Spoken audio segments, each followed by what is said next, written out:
is now 5:32, and I'm going to call this meeting to order. It has been properly posted as required by state law.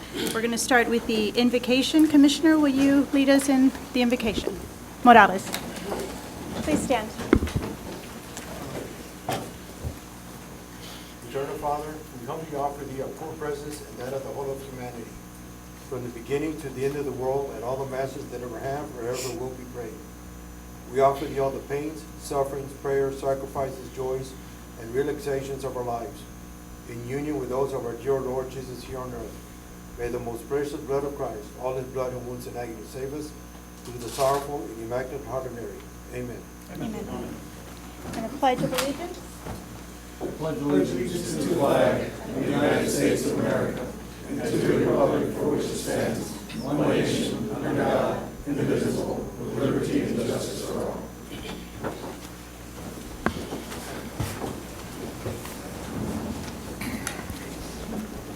Okay. Commissioner Lopez is not here just yet, but we do still have a quorum, so we will go forward, and I'll ask the city attorney to read the conflict of interest, please. Yes, ma'am. Under state law, a conflict of interest exists if a city council member or certain members of that person's family has a qualifying financial interest in an agenda item.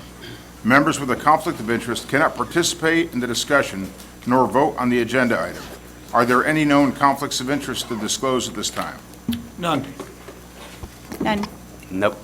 None. None.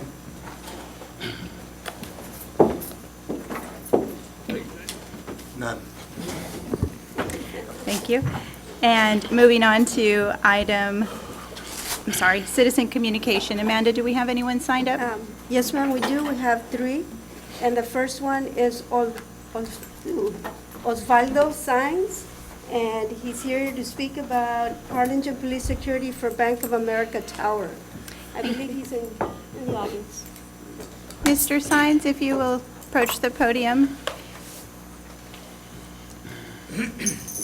Good evening, Honorable Board. For your records, my name is Osvaldo Sainz, and I'd humbly like to introduce Diego Adame here. Diego Adame is the new heir of Bank of America Tower, right across the street over here, okay? And he's asking for a little bit of help from the board here, which we already confronted the police department, Harlingen Police Department, and we've got George Moreno, Officer George Moreno, that pretty much actually confirmed a letter that we actually sent him on the certified mail on December the 26th, 2022. And it's only requesting a little bit of help to help us remove the unwanted, not the unwanted people, but the people that have no business at our parking lot at pretty much indecent hours of the night. For example, we've got all these people coming around drinking beer and trashing our lots, abusing their vehicles, spinning the wheels, tearing up our pavement and that kind of stuff. So we humbly ask you all to please have knowledge that the police department here will be coming forward to help us remove these people. I was advised by the police department not to confront these people on my own, to call them and they would gladly respond to that, but giving you all knowledge of their performance. Now, let me go ahead and add to that. This is be a little temporary assistance because what we want to do, we want to barricade and lock up our place there. But unfortunately for the bank, we are unable to do that because we're trying to keep the safety of the people that make night deposits on the night deposit box. But we will have that little area open where the night deposit will be done. But the other portion of the parking for the Bank of a Tower employees, we're going to go ahead and later on produce a plan to the city and help us with inspection and help us comply with all that and open a little exit into 3rd Street where they can come in down Harrison Road, come in and exit to 3rd Street and probably have better circulation and avoiding traffic accidents and that kind of stuff within the community here. Thank you, sir. I'm going to go ahead and have Diego say a couple of words, if you may. Thank you. Good evening. I just here because we came up with the idea that the cops at night can like patrol, and let's say there's people like burning out, people drinking, to take those people away, and we're gonna issue little like permits on the people that are supposed to be there at those certain hours. Thank you. Thank you, Diego. Thank you, sir. Thank you, ma'am. May we be excused? Yes, you may. Thank you so much. Thank you for your time. Yes, Thank you, sir. board. The next one, Mayor, is Elaine Flores. It's 821 East Jackson Street, and the topic is Harlingen Area Crime Stoppers. Hello, Ms. Flores. Hi, good evening. Good evening, Mayor, Commissioners. The Harlingen Crime Stoppers organization is designated by the Governor's Office, and it's an effective tool for law enforcement agencies in preventing and solving crimes. Its reward system pays for anyone having any type, or not just anyone, but anonymous tips with information leading to the arrest or charges filed on a person or persons that are involved in the crime. In the mid-1990s, I became a board member of the Harlingen Crime Stoppers, serving for almost 10 years as a secretary, vice president, and president. I stepped down due to work-related issues, leaving behind an extremely active, dedicated, and committed board of approximately 15 board members.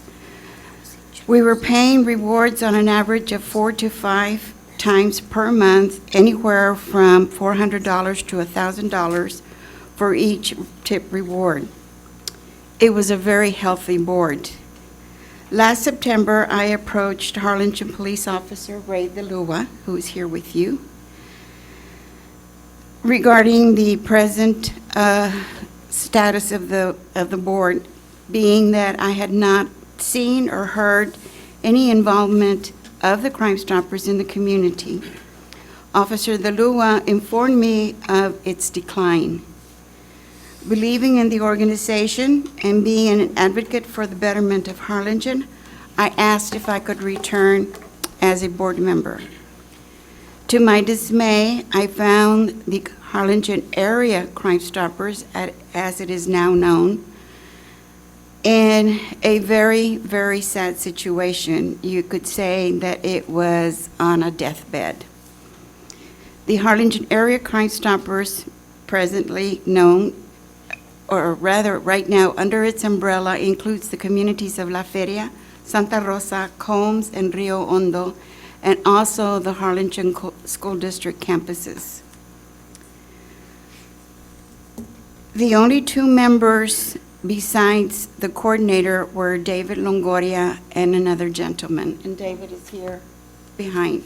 So the board was being run only by Coordinator DeLua and 2 other board members, from the 15 to 25 members that used to be on the board. I walked out of the meeting from its president and became committed and involved, and I believe, because I believe in the organization and the safety of the children. One more minute. As a community of a whole. We were about to lose our accreditation.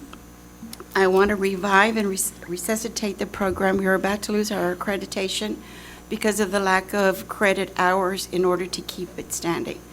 So last week, we attended a conference in San Marcos, and lo and behold, in attending this extensive training conference, the Texas program, the Texas Crime Stoppers, and the Office of the Governor awarded the Harlingen Area Crime Stoppers with 2 awards, one for the amount of cases solved and one for the amount of rewards recovered. So I would like to thank Ray and David publicly for that hard work that they've done, but I can't do this alone. Gentlemen, Madam Mayor, I ask for your assistance in please going to your constituents and asking everyone from your respective districts and the city to please see if you can designate additional board members so that we can become, once again, a program that helps the Harlingen Police Department and all fellow law enforcement agencies in the valley. So once again, my goal is to make Harlingen the capital city of the valley. Thank you. Thank you, Ms. Flores. The next one is Raymond Reyes, 706 Nantucket Drive, and he would like to speak on city improvements. Commissioners, Mayor, Raymond Reyes, 706 Nantucket Drive. I know I only got 3 minutes, and my phone's been blowing up since I've been here with other things pending I have going on later on today. Basically, again, with improvement, I think as long as we're making improvements, it's a good thing. I have noticed some things. One thing I did notice that she just mentioned, I was looking at through our board stuff online, and yeah, some of these boards have like 10 vacancies. So I don't understand, or I don't see how understand how the protocol goes on that, but maybe we should consider doing what we do to get some of those boards filled with members. I'm on one of the boards for the downtown district, and we're always trying to do the best thing we can for the downtown area and all the merchants and stuff, especially by our property down there, and we've been there probably one of the longest ones, other than the Jardín. They've been there since '62, and we've been there since '76, and they're right across the street from us. Another thing that I saw on the agenda today when I was glancing through it was and my apologies on, I don't really know the ambulance's company's name too well, but I did have an issue on my wife's birthday. We were at Cheddar's. We had 2 events going on at Luna and one at the Spot. We had some issues at the Spot. They called me. The wait was extensive, so I left, and I was coming back into Harlingen, and it was kind of a very interesting incident involving that ambulance company. So I'm getting on the expressway, and this ambulance driver was intent to get off on the Harlingen exit. Maybe they weren't paying attention, or where they were at, or having a conversation. Who knows? I have no idea. All I know that my Audi, fortunate enough to have one at Q7, they were moving over, and my car braked and slowed and readjusted and stuff, because if it wouldn't have done that, that ambulance would have basically hit my car, or my SUV, his brand, I just got it, so not cheap. So anyway, I took the ambulance number down, unit 704, I remember to this day, called that company. It was in the evening. Spoke to one of the supervisors who was very nonchalant about the whole thing. Well, what do you want me to do about it? And, you got to pay attention. Well, actually, I was paying attention. It was the driver from the ambulance I wasn't paying attention to come over. Basically, he was real humdrum about it. And I tried to, stress him. I go, look, because I own stuff too. And some of my employees that drive vehicles and other businesses I have gotten involved in accidents that cause my rates to go up. It's just a big matzo ball of nonsense, all because you're not paying attention. But this supervisor was very relaxed about it. Like, it's like, well, we're the only ones that have the contract, and there's not really nothing I can do. I'll look into it. And then I started asking him, well, who's your boss? Because, somebody's got to take responsibility for what's going on in the field, as they say. And, I know you guys are still working with this company, but awareness has to be present at all time, especially from your standpoint as administrators of the city and stuff, because the citizens are the ones that you guys are responsible for. And I just would ask that you all keep that in mind, because I know I do for all my clients, whether it's corporate America or here for the, the common everyday citizen in Harlingen. With that, I will leave you guys, and you all have a good evening and rest of the day. Thank you, Mr. Reyes. That's Any it, other? Mayor, no more. Thank you. All right, item number 1, we have a proclamation, the presentation of proclamation proclaiming the month of February 2023 as Black History Month. And Christina, you want to? Hello, good evening, everyone. So This proclamation is going to be issued, so we just want to invite everyone that's joining us here today on Saturday at the Convention Center, where we will be joined by special guests, as well as our community here who will join us celebrating Black pioneers of the Rio Grande Valley. So we just want to invite everyone to join us as the Mayor and City Commission proclaim Black History Month. This event will take place from 3 p.m. to 6 p.m. at the Harlingen Convention Center. So everyone is invited to join us. This information is also posted on our social media in case you want to reference it so that you can join us that day. So thank you all so much. Thank you, Christina. Looking forward to it. Item 2, we have approval of minutes for A, special meeting of June 30th, 2022, B, regular meeting of December 21, 2022, and C, regular meeting of January 4, 2023. Are there any amendments or changes? If not, do we have a motion? Motion to approve? Second. When did you become the full-time attorney? God. Quite a ways back there. That's an oversight on our, so we'll correct this, sir, no problem. Perfect, thank you. Make Make a motion to approve, subject to the change on the June 30th special meeting minutes. And do we have a second? Second. All those in favor, say aye. Aye. Aye. Opposed, motion carries. Item 3, consent agenda. Item A, consideration and possible action to adopt and, I'm sorry, we have items A through B. Do we have a motion? So moved. All those in favor, say aye. Aye. Opposed, motion carries. Item 4, presentation of the 2022 Harlingen crime statistics reported through the National Incident-Based Reporting System by Chief Michael Kester.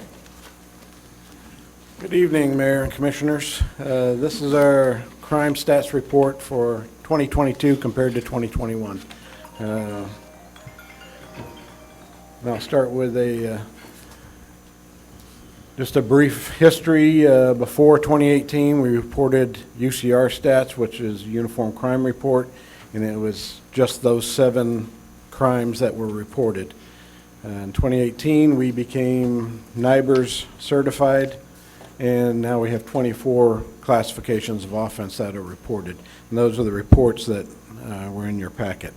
The long report is really the one I'm referring to there. The shorter one is the one that the DPS pulls out, because not every city yet is NIBRS compliant. Eventually they all have to be. And so this would be the same UCR stats pulled out in that format. But looking at violent crime, we did go up a couple in both sexual assaults and robberies, but because the aggravated assaults were 36 less, that kind of offset that as far as the violent crime goes. And for violent crime, we're actually down 12.4%, which is a nice reduction. When we're looking at property crimes, we went down in all 3 categories of property crimes on there, and shows a 9.1% because of the excessive, well, not the excessive, but the much larger number in property crimes than there are from violent crimes, which are, of course, against people. Then that leaves us with a total overall crime in Harlingen down 9.5%. It's a little different when you go to the full NIBRS report, because of all the extra stuff that's in there. And specifically, simpler assaults are not counted in the other categories, so simple assaults were down a little bit, and those are just your Class C assaults or intimidation. And then the criminal mischief is down another 10%, which is nice. When it says drug offenses are up 5.6%, that's what we report. So that means our arrests and charges are up in association with those crimes. So we're making more drug arrests on the streets. And then fraud and identity theft down 20%. So it's just a brief crime report. We're working on our actual annual report with a lot more information in it, and I'll bring that to the commission when that's done, hopefully If not the next meeting, the one after that. But if you have any questions, Any questions? No. Thank you, Chief. We appreciate all you do for the city.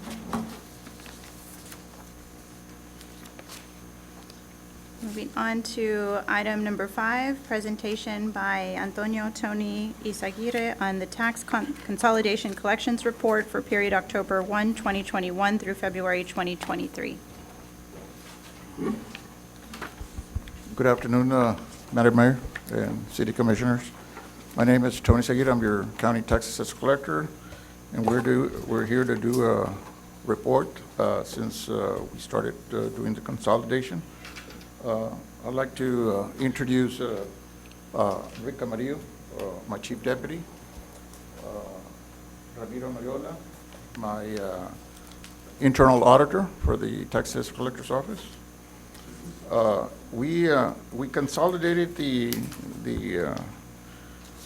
City of Harlingen tax roll to the county tax office on July the 21st by unanimous decision by the City Commission back when.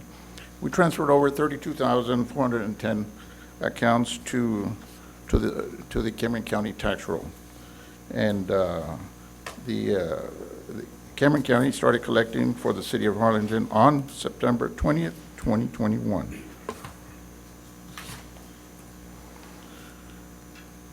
These are the benefits of consolidating, centralizing collections with the county tax office. The City of Harlingen went from a single collection center to 10 offices countywide, 11 to be, we're adding one more in the summer of 2023. Of course, as part of the consolidation, the taxpayer receives one single consolidated tax bill, which the county mailed out 32,842 tax bills. And Mayor and Commissioners, we've had all but good news from the taxpayers since we started. At the beginning, the only calls we received was, why is my tax bill bigger? Well, of course, we added the City of Harlingen. And after many calls and staff explaining to the taxpayers, your taxpayer, why we had done it or what was the reason of the increase, they were glad it was done. According to some of the taxpayers, should have been done some time ago, but finally we're here. It lets a customer pay their property taxes with one single check, receiving one receipt for the entire taxes that they pay, and it avoids confusion. We used to get calls at the county tax office that whenever they received your tax bill, they would call and say, hey, I've paid my taxes already. No, sir, no, ma'am. You paid the county tax bill. You haven't paid the Harlingen tax bill.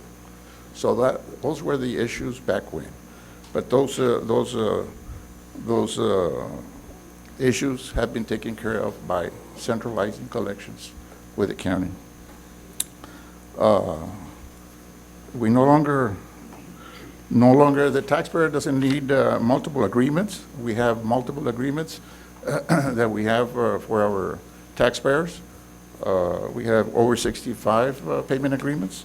We have veterans agreements, single payments agreements with all the taxing entities, homestead installment payments, and scheduled delinquent account agreements that we have within our office. In other words, when a taxpayer out there can't afford to pay the entire bill, they can come into our office and sign a payment agreement to pay their delinquent taxes at any of the offices. One of the benefits of consolidation is, and because of what we did, because of what you all did, the City of Harlingen was able to get an additional $10 million in revenues in the month of October, for the simple reason that you all took advantage of consolidating with the county that collects for property tax for districts that offer tax discounts. Tax discounts are those entities that offer a 3% in November, 2% in November, 3% in October, 2% in November, and 1% in December. Well, that means that they come in October, they get a 3% discount. City of Harlingen doesn't offer tax discounts, but as you can see the numbers, before the consolidation, your revenues were approximately $7 million. As soon as we consolidated, people took advantage of the tax discounts and paid their property taxes, including the City of Harlingen, which we collected approximately $17 million the year 2021 and about $18 million in 2022. So this was a huge benefit to the City of Harlingen.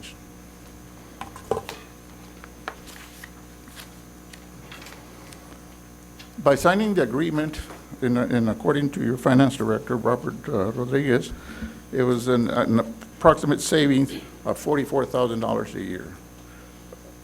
And in addition, our office has trained personnel.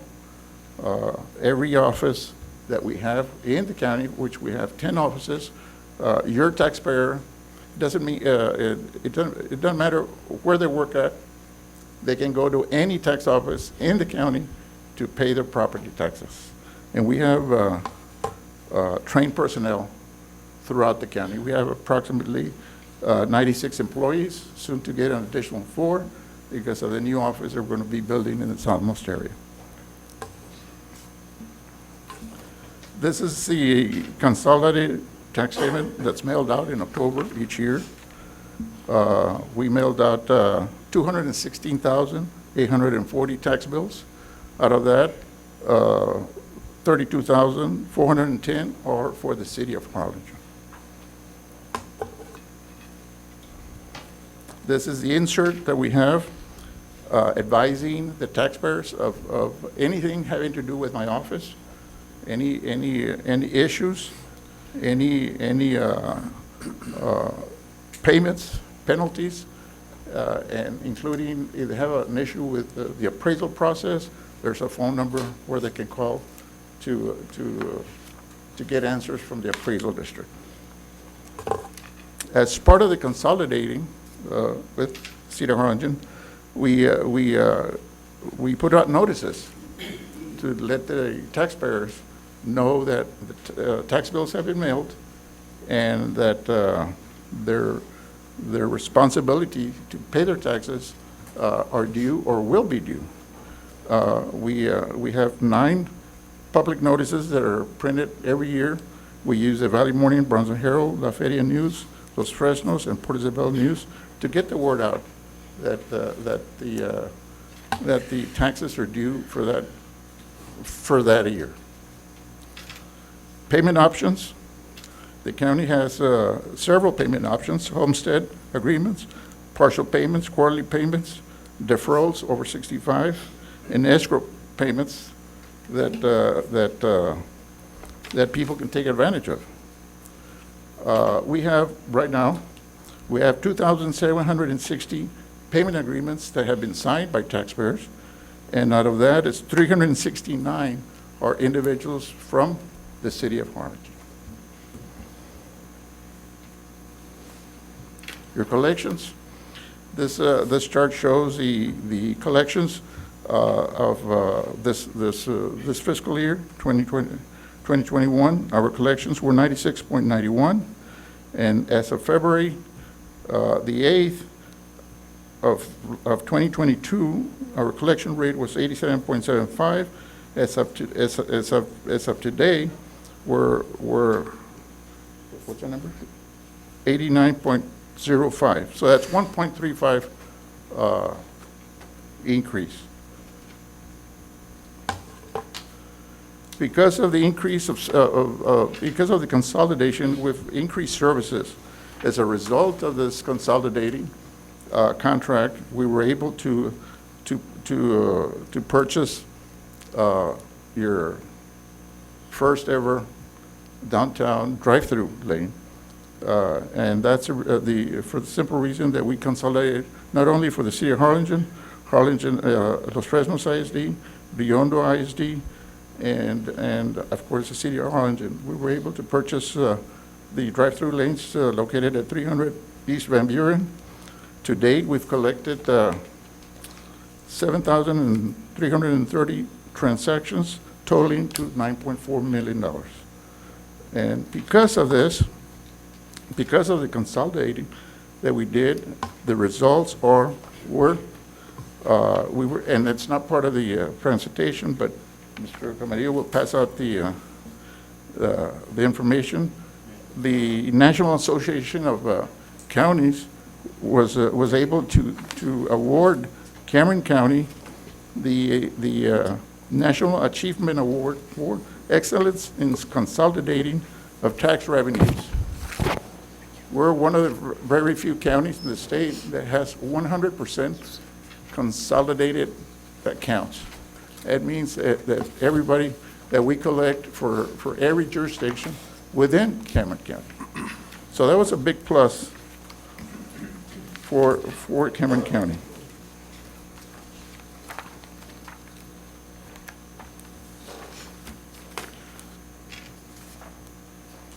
Because of the consolidating, we were able to increase office staff in your Harlingen tax office, which is located on Wilson Road. We have 13 dedicated staff members, and that office has collected 26,000 accounts totaling $33.6 million in revenues. The additional service that we were able to provide because of the consolidating was we were able to negotiate with our county bank. The county depository bank for Cameron County is Lone Star National Bank, and as part of the renegotiating the contract, we were able to convince them to collect the county taxes for our taxpayers. That means by a stroke of a pen, we were able to add an additional 7 locations within Cameron County, so your taxpayers can go to any location within Cameron County and use any Lone Star National Bank office. So that was a big plus, not only for the city of Harlingen, but for every jurisdiction that we represent. The additional increase of services is the additional locations that we have. I talked about earlier about the 10 locations. These are the additional 10 locations that we have throughout the county, and we'll be adding one more office in the southmost office, the southmost area in the city of Brownsville. The upcoming projects having to do with the centralized collections is a county-approved call center. This means that the biggest issue we have in the tax office is phone calls. People calling, asking for information on their property taxes, their exemptions, their discounts, and anything having to do with motor vehicle. What this call center will do is if your citizens call the tax office, they will be answered at this call center, which will be located in Brownsville, and that person will handle all the necessary issues having to do with that taxpayer, including handling payments over the phone, confirm payments made online, initiate a payment schedule, and answer the most asked questions that the taxpayer might have.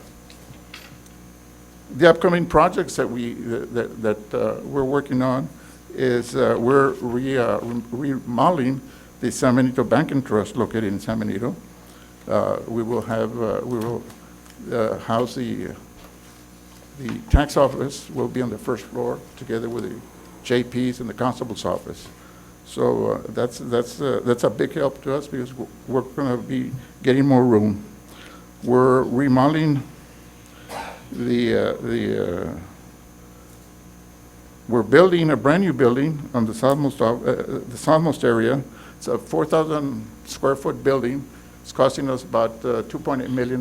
It's going to have five tellers, 3 drive-through windows, which will be a big help for the southmost area, which has about approximately 47,000 residents in that area. That ends my presentation. Any questions from any members of the court or of the commission? Any questions? Thank you, gentlemen. Thank you, Mayor. Appreciate it.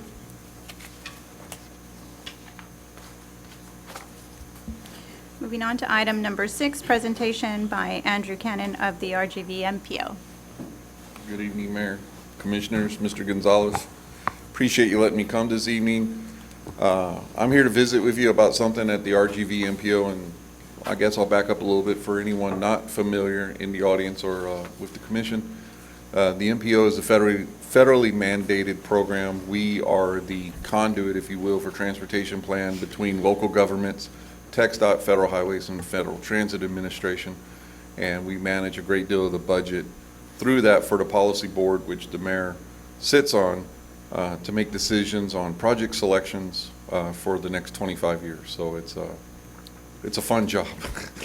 But we put together for the first time a state of the system report, and that's something, it's a snapshot in time, as I'm telling people, for up to 2022.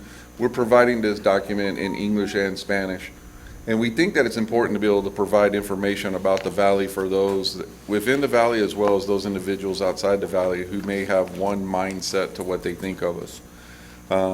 We especially look forward to using this next week. We will be up in Austin as part of RGV Days. We've been asked to participate, and we'll be handing this out to the legislators as well, because we're slowly working with TxDOT also. We'll try to get a redesignation for the RGV to what they call a metro area, or what they call an urban area right now. The metro areas in the state are Houston, Dallas, Fort Worth, Austin, and San Antonio. We know that after the merger of the 3 MPOs 3 years ago, we've grown significantly, and we're looking for that seat at the table. For us at the MPO, it doesn't do much. For the district, it does. It's extra staff for environmental reviews and advanced funding agreements and so forth. But the document itself, we just wanted to be able to provide information to people about a vast array of information. We cover education, airports, SpaceX, bridge crossings, especially the school districts, so we could provide that information to people, and we hope that it will become a tool for individuals to use in the near future as well, as informative as it is. Along with this is also a rack card, I believe, on your desk as well, and on one side it provides information on some of the acronyms that we far too often use at the MPO, which can leave the general public a little dazed and confused on what we're talking about at times. So we wanted to provide that as information. And on the back side of the rack card, it's a little information there about the timeline on project development moving forward. So I just appreciate your time this evening, and if there's any questions, I'd be glad to answer them. That's really all I have this evening. So would you explain to the people here the benefit of the 3 or 4 years ago when we merged all the little districts into one big MPO? It's been more money. The impact that it's had in the valley. It's been more money. It's been a significant increase in money. I know, and we're hopeful, and we're waiting to see how much more significant. On our 10-year horizon, which we call a UTP, on this forthcoming year, we'll adopt it by August. It's a TxDOT plan, and they're looking at a $95 billion budget within that document. We think it's going to be closer to $100 billion. That will be a significant increase in funding for the area, in especially 2 pots of money. One is what we call Category 2 money, which is TxDOT designated. They select the projects through partnership with the policy board to approve those projects moving forward, and they're on-system projects. The interstate, state highway roads, FMs. And then Category 7, which is really the pot of money that I concern myself mostly with, which is off-system projects. That is funding that comes directly to us through the federal government. It comes through TxDOT, but we use that money for local governments such as the city of Harlingen now to be able to start project selection and use that money for a vast array of projects, whether it's an added capacity project, a hiker bike trail, sidewalks. I will say that I feel very honored. I've met several times with Mr. Gonzalez and Mr. Cook.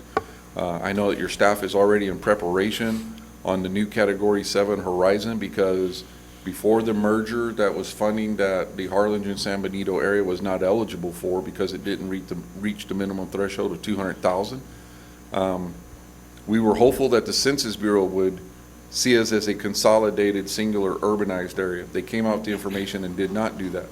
However, in our merger bylaws, it was set aside that any new monies, which we began with last year, based upon the formula that was approved, there would be a distribution of that Category 7 funding to Harlingen-San Benito area to be able to use for project development and construction as you see fit. So we are working with Mr. Gonzalez and Mr. Cook. We're also working with the city of San Benito. I know everybody's got some ideas of some projects. And sort of aside from that, on a note, Gabe hasn't let us off the hook. We're also providing $200,000 for a corridor study on FM 509. We had a great kickoff meeting on that today. So I'm excited about the opportunities that that merger has brought, because now we're able to spend monies in this area that were not afforded to it previously. So I think it's nothing but good things on the horizon. I can tell you right now, we owe the Harlingen-San Benito area from our last year UTP, for the 10-year timeline, it's $12 million in change. We think because of the merger and because of the funding, looking at it on the outer year, will be probably another additional 5 or 6 million. So when I visited with Mr. Gonzalez and Mr. Cook this week, we're thinking we're probably looking at 17 to 18 million dollars in the 10-year horizon of funding that's available for the Harlingen-San Benito area, which is not a huge amount, but it's much more significant than nothing. So we're excited about being able to identify projects in the near term to put that money on and help the city advance those projects. Just to add That's to a very that, long answer, but I hope I answered it. just to add to that, on the CAT 7 funding, we're looking at Commerce Street as the project to move forward on. We did get a $5 million raise grant for that, so down the line, that'll be the project that we're going to try to push forward through the MPO. How far down the line? Well, the engineering design, and depending on what kind of environmental issues come up, could be anywhere from 1 to 2 years down the line. Buildings, where we break To, down. to actually start applying for the funding. Yeah, I wanted, Yeah, no, that's, before I get in trouble, no, not 1 to 2 years to build. 1 to 2 years to bring to the table for the policy board to make a selection on, because there's some other hurdles, if you will, that we have to overcome, such things as what we call functional classification of the project, which we have to get it functionally classified with Federal Highways Department before we can put federal dollars on it. There's some mechanisms that we use, some in-house tricks, my staff on the funding, to sort of rob Peter to pay Paul, if you will, to be able to get that moving forward. So after that is taken care of, then we can place that project in our 4-year horizon, which is the most immediate. Those are projects that we're like 90–95% sure will go to construction in the next couple of years. And then from there, it's just a matter of working out any situations on environmental review, and right-of-way acquisition that the city may need to do on that project. So that's 2 years to do the design, 2 years to get like all the paperwork done, and then potentially up to another 4 years Well, to get it built. what, the problem is that right now, there's a negative allocation in the CAT 7 funding. And I'm sorry, so repeat that? there's a negative allocation in the CAT 7 funding, so we have to wait for some of those additional years to come in order to get the funding that we need for commerce. And it may not even be to cover the entire cost, depending on what San Benito may come up with. So we may have to put some skin in the game to get it constructed.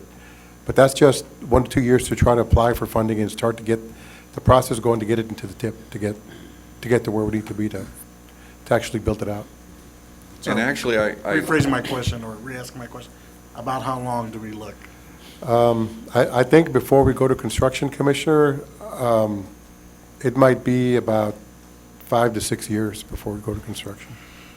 That's what I was thinking as well. And I hadn't caught Mr. Gonzalez up to speed yet, so I don't want to necessarily step on his toes, but we do have a $13 million overrun on our current 10-year horizon. I have slowly been visiting with board members. I haven't had a chance yet, Mayor. When we look at our next allocation of that 10-year horizon, my goal is to hopefully have the board approve that we will zero that out before we do anything else with the money. Before we do a call, if you will, for additional projects, let's bring that overrun up to zero. So then that would give us the opportunity to make the Harlingen, San Benito area whole with money. It would essentially be banked, if you would. But that money would be there before taking on any other projects on the near or far-term horizon to eat up any of those funds. I'm certain that that's something that the board will be interested in doing, so I feel good about that. And please bear in mind, it's I hate to say this because people might call me, but our normal turnaround horizon, although it's not very helpful, is 10 to 14 years on projects. And I think 4 to 5 on commerce is very doable, as long as we don't run into any hiccups on environmental, which is always one of those sort of spooky things. But I think commerce is an easy slam dunk on that. And then any additional right-of-way acquisition that the city may have to be able to do that definitely brings skin forward in the game. So then when we go to the board, we have a scoring process that we work on. I'll be going over that in March at both board meetings. We have one on the 1st and one on the 29th, I believe. But we'll be talking about our ranking process and our scoring process that we have, because what we're trying to do is make sure that projects that have project readiness, local governments that are doing the environmental, that are acquiring the right-of-way, that are participating as much as they can to be able to get these projects advanced, are doing that, and that we recognize that and we present it to the elected officials on the policy board to say, this is a really great project, you've got X amount of skin in the game, we need to get it out the door. And they're really good at doing that. And I know that Judge Trevino, who's my chairman right now, is very aware of that, that the more that people are able to prepare and get projects ready, they want to get those projects out the door. So since the creation of the RGVMPO, how much money has Harlingen gotten? Like, check handed over, money in the account? It's not just money given to us, it's also money given to TxDOT to use for maintenance within the Harlingen San Benito MPO area. I don't have a number for, do you, Andrew? For maintenance, unfortunately, I'm sorry, Commissioner, I'm not engaged on that at all. I have no idea. But I think to what Mr. Gonzalez is saying is really accurate. While there hasn't been any funding in the way of Category 7, which is local government funding, to the Harlingen San Benito area yet, there has been additional money to the district for their funding that they're using for safety projects, added capacity projects, preventive maintenance projects. Any other funding that has been spent in the Harlingen San Benito area, we've done some planning funds, and that's through a congestion study that we're doing in-house with a consultant to try to help with some light synchronization. We did Spur 54, but I don't recall if that was before or after the merger. But we used Prop 1, what was it, Prop 1 and Prop 7 funding for that. Yeah. And that took about, once we identified that as an on-system project, it took about 4 years to get it to where it was construction ready. So it took a while. And that was a little bit faster because it was already, we had plenty of right-of-way. All we had to do was just go through the environmental, the engineering design, and then allocate the funding for that. So that in itself took about 4.5 years. But the MPO has only been in existence for 3 years, right? No, sir. The merger, The merger. I think is what he's saying. Yeah, no, the MPO has been in existence for over 20-some years. Yeah, you had the Harlingen San Benito MPO previous to this, the Brownsville MPO, and the Hidalgo County MPO, which all came together. But since the merger, we don't know the number. I can get that to you, Commissioner. I just don't have it already on top of my head. I know my number, so. What is your? Which is 12 million and change that we have allocated to the Harlingen San Benito area right now in Category 7. We just can't Right now, access it. that money has been expended elsewhere, just because we don't bank money long-term and the board advance projects, but they were very mindful and staff made them aware and they advanced those projects with the agreement that when Harlingen, San Benito came and did have projects, we know that the first thing to come out of there is that $12 million that we owe to the sub-region, if you will, for this area. And that's why I say with the new 10-year plan that's coming out that will be adopted by August, we're seeing another 5 or 6. So we're thinking there's going to be $17 to $18 million in funding that will be already for the region. A big portion of that, and I don't want to be out of turn, but your staff is working on it, is project readiness. Projects that we can call them up and say, we've got X amount of money, do you have something to bring to the table to discuss? And that's what we're working with your staff now to make sure that that project readiness is there so we don't put off any further opportunities to expend that money, if that makes sense. What would be Plan B if we decide we want to do commerce first and the city pays for that and finds other funds? Instead of, if we're going to wait for commerce 4 to 6 years or longer, what's Plan B if we get antsy and start working on Well, commerce? commerce is an off system, so we can, if we had the money, we could work on it tomorrow. The only thing is that we need to make sure we have plenty of right-of-way, because we want to make it a 4-lane road with possibly a center lane, curb and gutter, drainage. So we're really trying to make sure that we build it out as a modern street. But because we'll be using federal funding from Cat 7, we need to make sure that it's built to TxDOT standards. At this point, it's a wait and see. Always developing the project locally is faster. You don't have to worry about the exercise, especially environmental review. If you're going to use federal dollars, you have to go through what we call the NEPA process. And that can... Excuse me, go through what again? The NEPA process, NEPA, National Environmental Protection Act. And that's a long, expensive, arduous process. It can be. And then the review period for that. I, at times, will tell local governments, if you have projects that you may wish to bring to the MPO in the future, don't talk to me about it. If it's something where you're needing right away. And the reason I say that is because the minute we put a project on our books, the feds are aware of it because they go through an approval process of our projects.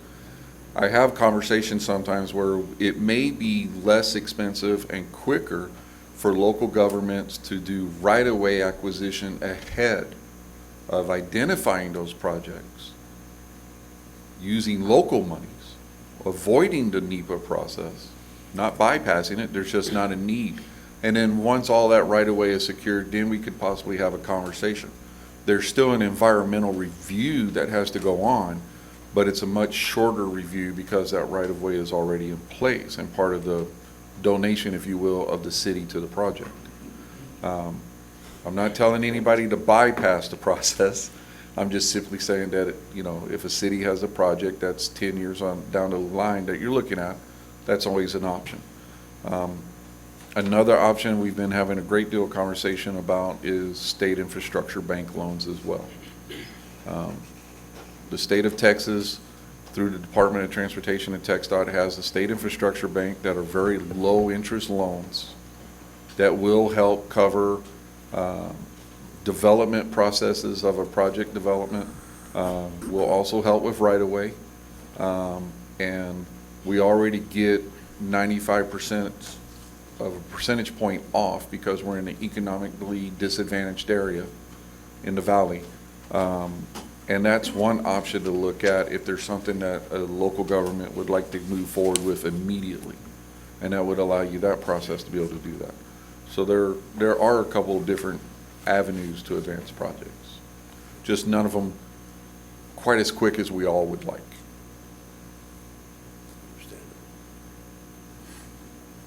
Thank you very much. No, thank you, Mayor. Is there... Thank you, Andrew. No, hopefully we can chat at a later time and discuss a little further, but thank you for stopping by. No, ma'am. Thank you all. I appreciate it. Item 7, presentation of the quarterly report by South Texas Emergency Care on emergency and non-emergency transportation services in Harlingen. Madam Mayor, before Mr. Perez gives a brief, I'd like to make a short statement regarding STEC. Shortly after being sworn in as a city commissioner, Mayor Sepulveda asked if I would be willing to be the city of Harlingen's representative on the STEC Board of Directors. I gladly accepted. My knowledge of STEC, as well as my knowledge of things like EDC, waterworks, and planning and zoning, was pretty limited. After an in-depth tour of their facility and briefings by the STEC staff, I came away with a completely new appreciation of the men and women in the ambulances and the support staff that keeps them on the road. My favorable impression of STEC as an organization, as well as the impressive group of community leaders that comprise their board of directors, remains intact. South Texas Emergency Care Foundation is committed to providing quality emergency care to the citizens of the Rio Grande Valley, and they are achieving that goal.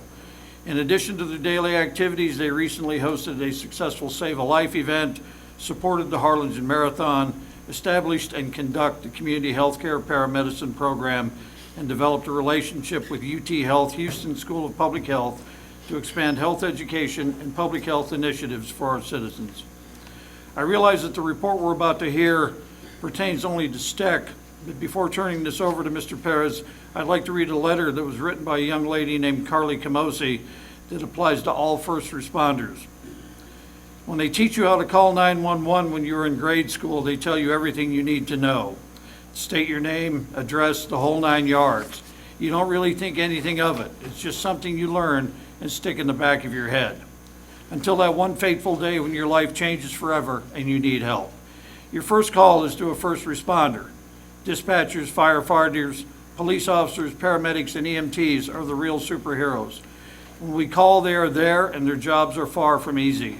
They work long, crazy hours around the clock and rush to scenes, helping complete strangers without thinking twice. When they go out on a call, they witness crazy situations and are just expected to go home at the end of the day and be okay. It takes a special kind of person to care for others. These people rise to the call of duty every time they walk through the doors at work, some even having their lives taken to save someone else. I can't imagine what goes through their head when they're headed to a call, but what I do know is they don't get enough credit. It seems credit is only given when they make the save, but that's not how it should be. So when you see your local first responders, give them a wave or thank them for their service, because without brave men and women like them, the world would be a different place. And again, that was a letter written by Carly Camosi, a student at Westfield State University in Massachusetts. And before you go, sir, I'd just like to say that on behalf of all of us up here at the STEC, the Harlingen Police Department, Harlingen Fire Department, thank you for all you do to keep us and the rest of the citizens safe. That's all I have, ma'am. Thank you, Commissioner. Commissioner Kinsley, thank you. Mayor and Commissioners, my name is Rene Perez, the slightly older Rene Perez. I want to just kind of give you a brief kind of review of what's been going on in STEC here the last couple of months. As Commissioner Kinsley talked about the Save a Life program, we did in collaboration with the City of Harlingen last week, or last Saturday, actually. I want to thank the mayor and Mr. Ramirez for being present and supporting the program. Just kind of talk a little bit about Save a Life. Save a Life is a program that we put together that goes over Stop the Bleed, which is tourniquet training, CPR, and active shooter. Along with the Harlingen Police Department and Harlingen Fire Department, we were able to put that program out, and we successfully trained the community in those areas. Now, a couple of weeks ago, we had an incident, Rio Grande City, where they found an individual with a gun in one of the campuses, and I'm sure you probably recollect that. But, you know, one of the things that strikes me in every event that we have had an active shooter, or we've had that type of scenario, the question always comes back is, what could we have done, right? And the community asked that question, and that was true a couple of weeks ago in Rio Grande City. One of the students was talking with the media, and that's what came across, is, I didn't know what to do. What could we have done? And we had parents asking the same questions. Well, guess what? Save a Life is the answer to that. And so we really want to continue to push this, because unfortunately, active shooter, these type of events don't seem to be going away anytime soon. So that's a very important part of what we do in trying to educate the community. Again, working with our partners. PD did a fantastic job in helping folks understand if something were to happen in this particular room, where are your exits? What do you do, right? And they did a great job of doing that. Harlingen Fire Department assisted us with the CPR component of it, and of course, we did the Stop the Bleed, the tourniquet training. Majority of the folks, high percentage of people that die from these events die from exsanguination. They bleed to death, right? A tourniquet is very easy to put on, and that's what we're doing. Is we don't be afraid of it, and we can save lives together, and that's the purpose of Save a Life.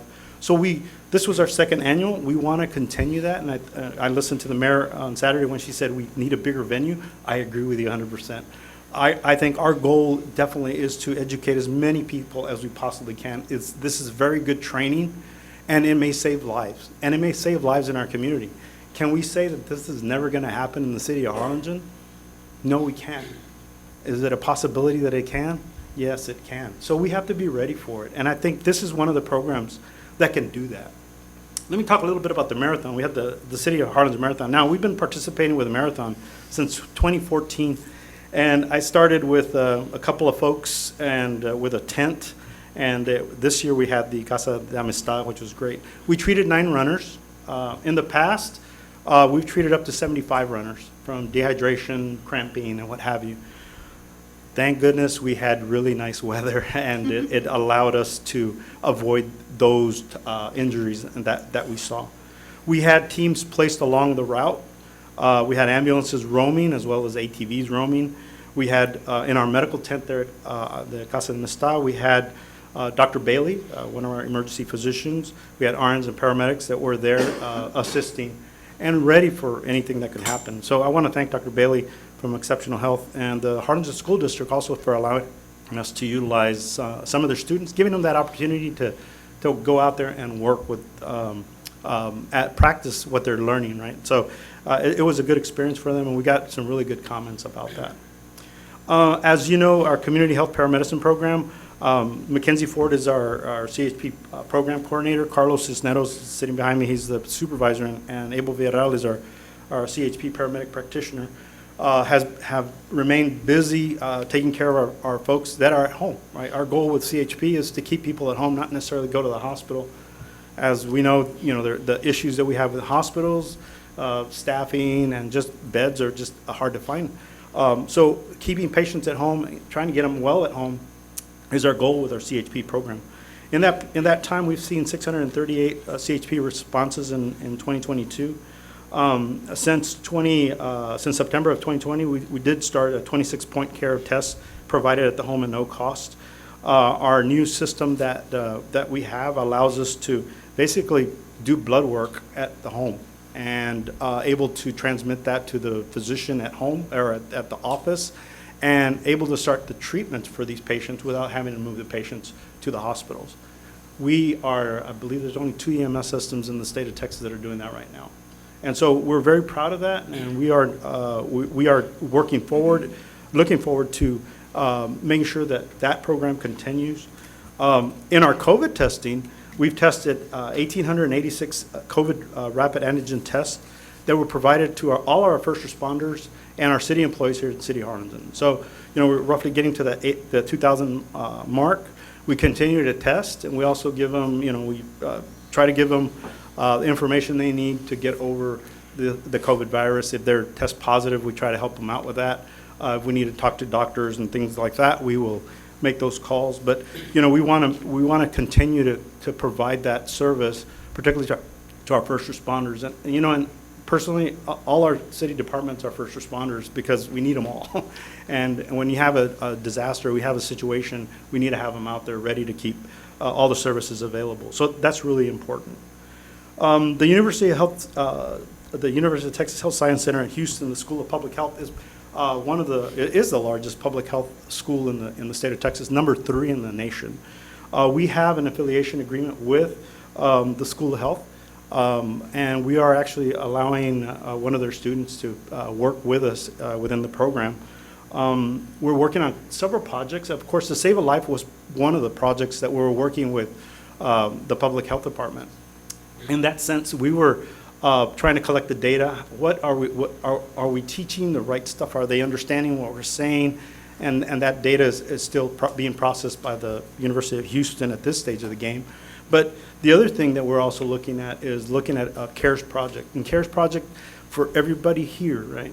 We have an ability to collect data that will help us reduce the amount of people that we lose from cardiac arrest, from heart disease. And the CARES project is about identifying these patients, educating, doing the prevention.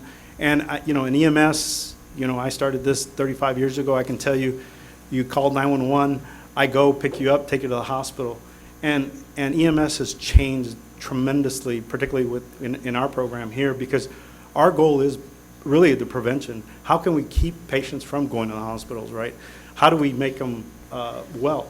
And so by learning with other entities, such as the School of Health, we can come forward with different plans on prevention and to help our citizens here in our area and keep them well. And that's really important.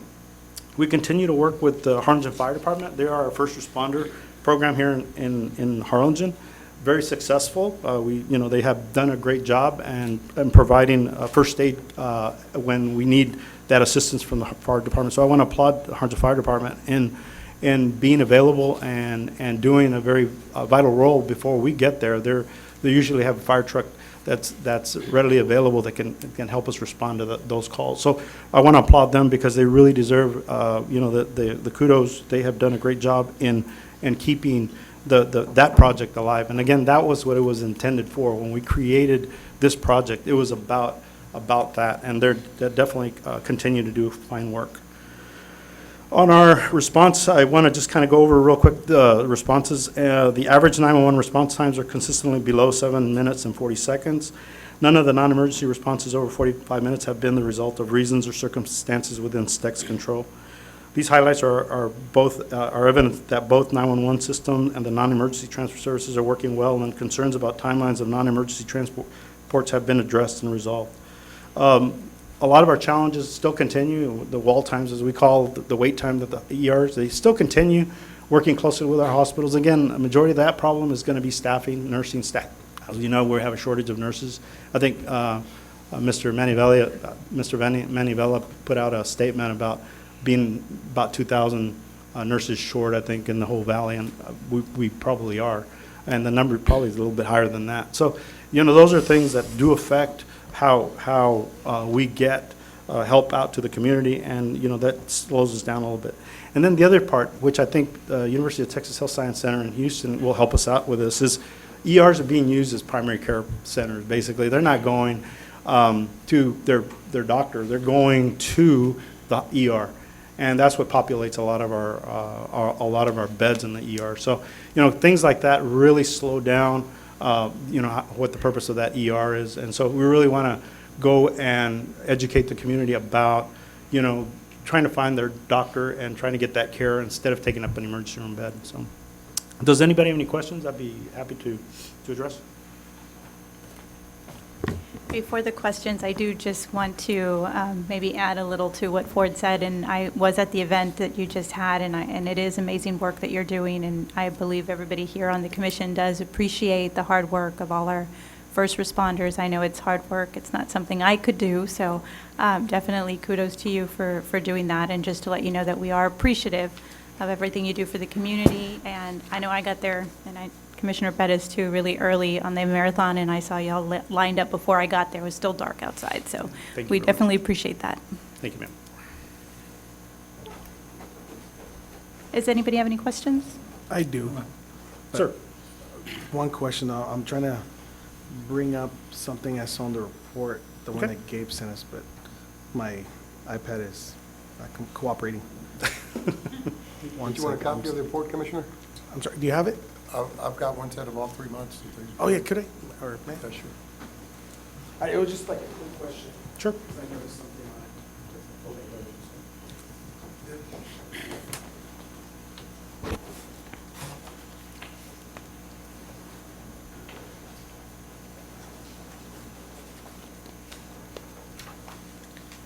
No, there's one for January.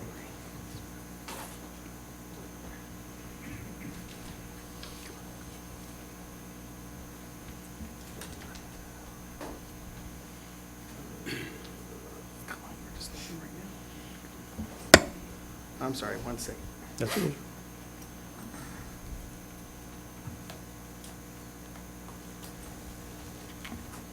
There we go. Because I was just curious, because I was reading the, you know how you guys include the little, well, I have two questions.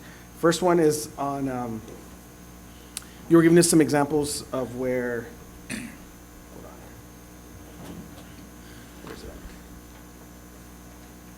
That in January, there were 3 examples of where, you know, it exceeded the 45 minutes. Mhm.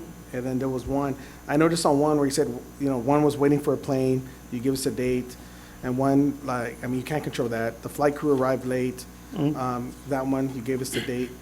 But on one of them where you said hospitals holding ambulance at emergency rooms and no ambulances available due to high call volume, I'm sorry. Right. I noticed you didn't put a date. What date is that? Do you have a date for that? I don't have a date on my report, sir, but that's something we can get for you. That's not a problem. Yeah, because I'm wondering, because it says no ambulance available due to high call volume. I just wanted to, I was wondering if it was one of those dates, because I know on specific dates you have a certain amount of ambulances in Harlingen. Right. So I just was curious, was that one of the dates? I'll say this, wait times at the hospitals, which are exceedingly an hour and a half, at times going up to 2.5 hours, are an everyday occurrence. That's, I mean, it's just the way it is. The time of the day will fluctuate depending on how the staffing is in the ER. Of course, 911 calls and what have you. So we definitely can look at for that date, that particular date. But I mean, that's something that we have to put up. You know, our goal always is, you know, to get, you know, those patients transported within that reasonable time. But when you're being held up by the facility, it's hard to, you know, get those cleared out. But we definitely can find that date for you, sir. Okay. Because I also noticed, I know when we were discussing STEC last time initially, when we first, you know, had this whole thing where we were going to ask them for reports and stuff, if I remember correctly, we had agreed on a specific percentage that we were looking at. And if I remember correctly, that percentage was 90%, I think. That's what it was, I think. That's what we agreed on. And at all the reports I'm looking at, it's below the 90%. It's like 82, 84. So it's actually below what we had agreed on before. And I'm curious also, why is it that, because this is good information, like what you guys provide for us. Sure. And it's good. But why is it that, I mean, this is something that I think that would be good information for the people of Harlingen to have. Like, so they can have a better understanding of, okay, this is why, you know, because I've gotten some messages on Facebook from individuals that I know that have been, you know, that have some complaints and stuff, but, you know, but my thing is, why can't we, because I noticed on the agenda items, this wasn't included. This was a separate email to us, to Gabe, from Gabe. So why is it that this is not publicly shared? I understand about HIPAA, but when I'm reading this thing, you say that you do everything you can to, you know, remove identifying, although STEC is taking care in this report not to identify individual patients or to include information regarding individual responses. So you removed everything like that would identify a single person. Yeah, we try to remove anything that would be considered HIPAA. Yeah, exactly, Yes. like as you should. But I was wondering, why aren't we able to share this, or why isn't this public information? Like, why can't we, or can we do that? That's what I'm asking. Well, that would be something, I mean, the reports are given to the city at that point. You know, I'm sure they're accessible to the public at that point. Oh, so we can publish this? You know, from my side, and I'll refer to Mr. Aston on that one, but I'm not sure the fact that it's been given to you, that's, you know, that's your Yeah, report. like, I haven't shared it. Yeah. I'm just curious because, like, you put a lot of disclaimers here. Right. And then one of the other disclaimers you put is, this proprietary information which reveals STEC's work, staffing, internal operations, and processes which would give advantage to competitors. But you don't have a competitor here in Harlingen, at least when it comes to ambulance services. So I'm not saying, I just would like to share this information with the people so that way they could see, because you guys do a great job. You guys do an excellent job, and I'm glad you guys were there during the marathon, because I was probably going to need oxygen by the time I finished. We had a lot, yeah. I'm glad you guys were there. But I'm just curious, like, I would like to be able to share this so that way people can see, because what I get is when people call to complain about, you know, they had a loved one that it took a while for them to get to the ambulance or something like that, and that's what they see. They only see by their experience. But if they could see something like this too, showing like, look, they're actually, you know, this is the the number of responses they have, this is the amount that's 10 minutes or less or stuff like that. So I would like to publish this. Well, this is data that's provided to the commission, that's requested by the commission. So if there's some other information that we need to put out to the community, I'm sure that's something that we can do. So this would be okay to publish? As far as I'm concerned, I think the foundation has I think this is a question. provided that report to you, so. I think this is a question for their attorney, not. Is he here? He's not a corporate representative. Sorry, the attorney and me just kicked right in. I was about to object. But I think their attorney needs to answer that question. So, and I will just say, before Randy comes up here and says no, and I was kind of sitting here also waiting to see if Daniel was going to chime in here. I do see it. I understand that STEC has exclusivity at this point here in the city of Harlingen. However, there is still some proprietary information in there that I think that it's their internal operation that they probably don't want having shared with other companies that are out there that may want to at some point in the future come into the city of Harlingen. And so now they would have that information. But I do think that individuals that have these concerns should definitely tune in to the commission meeting and hear these summaries so that way they're more informed about what the process looks like. And I know looking at looking at these reports, there are a significant amount of calls that end in really nothing, right? You're utilizing resources to go out to a scene only to find that they didn't mean to call, or it wasn't truly an emergency. And so educating the community and letting them know that when they call 911, it really truly needs to be an emergency situation where you cannot get yourself to the hospital, because that in itself also saves lives, right? To be able to have those those ambulances out and available for the community. And so maybe we could do a better job as a commission also providing that information, or we could work with STEC to kind of hold some kind of community event like when the Save a Life, that was great, and maybe have another component at the next time that talks about educating the community on what we think that we all know what is an emergency, but at the time it's an emergency for you because it feels like that for you. But maybe if they have a little more information, I think half of those calls would end in not a 911 call. Right. So I'm not sure if this information is something that we want to share, but I do. I'll let Randy tell us whether we can or can't. Former mayor Randy. Former mayor. I don't think it's a former. Long time ago, I can barely remember mayor. when I was mayor.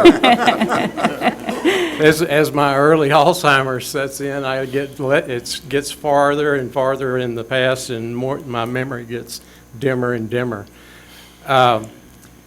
The information that we give you in the reports, Commissioner, is information that we're required to give you under our contract that we have with you that we signed last October. We've never provided this information before. In fact, the city's always told us that in the past, that they didn't want this kind of information because it is on the edge of information that is exempted from public disclosure. How?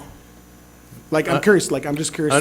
Well, I think we cited in the disclaimer that you made reference to, but there are provisions that we have HIPAA concerns, and we have tried as hard as we can to remove any thing that might even be a hint at personal health information that we would be prohibited from disclosing under HIPAA or under the state disclosure requirements, which are even stricter than HIPAA. In most cases relating to these medical records. So telling someone, I'm sorry to interrupt. So telling someone like the rate, the percentage of, of the time it takes you to get someone, that is considered privileged health information? No, I'm not saying that that's privileged health information. I'm saying that we've tried to remove everything that would be personal health information. There are provisions under the Texas Public Information Act, and y'all can consult with Mr. Saucy about this. He and I haven't really talked about this, but there's a lot of information that is exempted from disclosure. In fact, you're prohibited from disclosing under the Public Information Act, the Open Records Act, the state version of the Open Records Act. There is a specific exception to disclosure relating to treatment of patients for health care. I can't tell you definitively that the information in this report falls within that exception, but I also can't tell you definitively that it does not. So then how could we find out? Because I'm a big person on You'd transparency. probably have to get an Attorney General's opinion on that. Okay. And 'cause- we're not able to ask for one. We're not in the category of people who can ask for an Attorney General's opinion. Well, we can. Y'all could, but I would urge you, for some of the reasons that the mayor mentioned, I would urge you not to publish this broadly as the report exists with all the information. One part of the concern we have is that we're not the only ones that keep records and logs with respect to the dispatches to these calls. The Harlingen Police Department has records relating to it. The Harlingen Fire Department, and through the first responder organization program that Rennie described a little while ago, certainly keeps logs on dispatches. And if you've got a report that shows dates of individual calls or things like that, or groupings of calls, it's not difficult to match up with those records that that your departments have that do have personal health information in it. And that's one of the major concerns and one of the reasons why we don't give you any information regarding any particular specific call, is because that could, somebody, the newspaper or whoever, a competitor could just file an open records request with the Harlingen Police Department or the Harlingen Fire Department and match it up instantly and with the identification of that particular person, where they live, their name, and everything else about them. Like I'm not, I totally get that. I don't want, like what I'm interested in publishing for like the people to know is, again, it's not specific dates or anything like that. I'm talking about, there's like one little section that calls emergency response time statistics. I don't see how that could be seen as being, you know, it's general. It's just Which one is that? You just give me a reference to what you're talking about. I don't have there's the like a records in front on of me. the January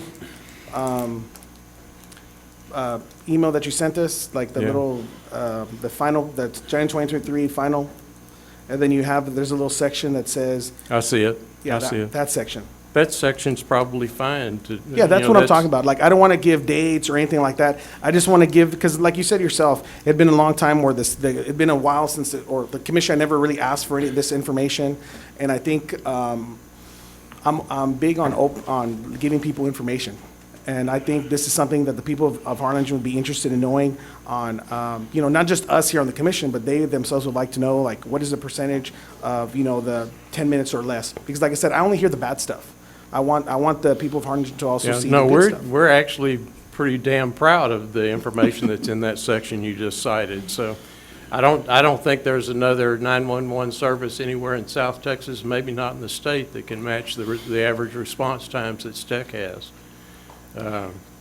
So that's what I'm asking. So Like, portions of it are fine. I do think before you start posting it on Facebook or anything like that, you probably ought to visit with your city attorney about. I was just gonna Y'all have suggest responsibilities that are different than yeah, ours. I understand. Commissioner, I was going to suggest a procedure. If there's some excerpts of that report, I'd urge you not to publish the whole report, but because I mean, they've done their best to remove HIPAA information, but there might be something in there. I haven't looked at it.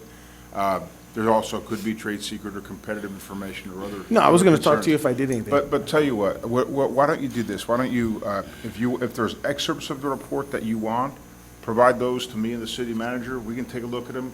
We can talk to the counsel for STEC, and then if it's okay, we'll just go ahead and publish it. Because you're just referred to certain tables and certain pages, and I think there's a general agreement as to certain portions of it being okay. So I think we can maybe take a look at excerpts from the report so the public can see the results of the report. Having certainly STEC has some good results there that they probably should share with everyone. And let's do that, just to protect. any As a retired possibility of healthcare confidential professional, may I speak? The doctor comes in before office hours and says, you're going home, or you're going back to the nursing home. And the nursing staff says, oh, paperwork. And already mentioned, Manny Vela says we're $2,000 short in the valley. You've got blood to hang, you have IVs to hang, you have pills to give out, you got to clean up the breakfast, you got to clean up somebody's butt, you got to take care of these people. And your last priority is getting somebody out of that room. You go to the ICU, CCU, the nursing supervisor comes in and says, I need a bed. You get the least critical patient and you boot them out to a floor or a step-down unit for that next critical patient. So meanwhile, back at the floor, the patient calls up and says, you know, I'm getting discharged today back to the nursing home or home. And it takes hours and hours and hours because that's your least important patient. The patient who is sick and who needs medical intervention, not sometime today, not sometime on the shift, but right now is your priority.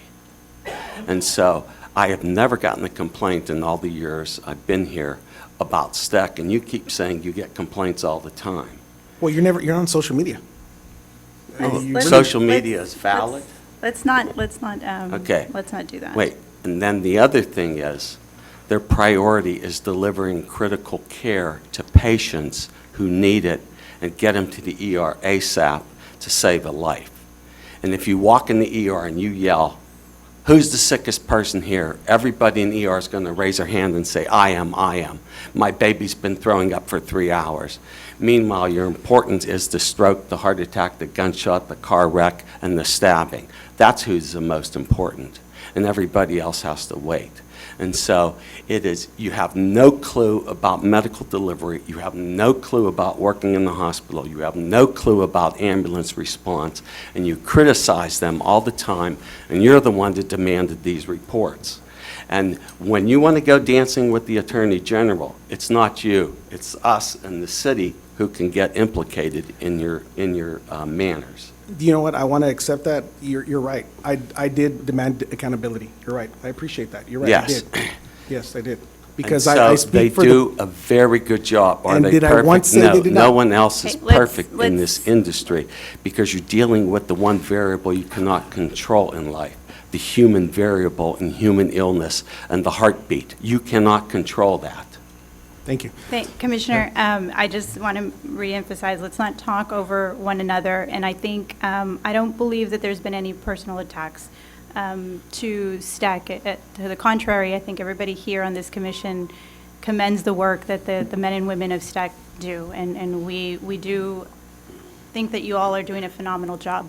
I think I kind of maybe jumped the gun a little, and I was thinking that the Commissioner was asking to publish the entire report, which I think that we should not do. And since then, I'll say that there is value in providing information to our community.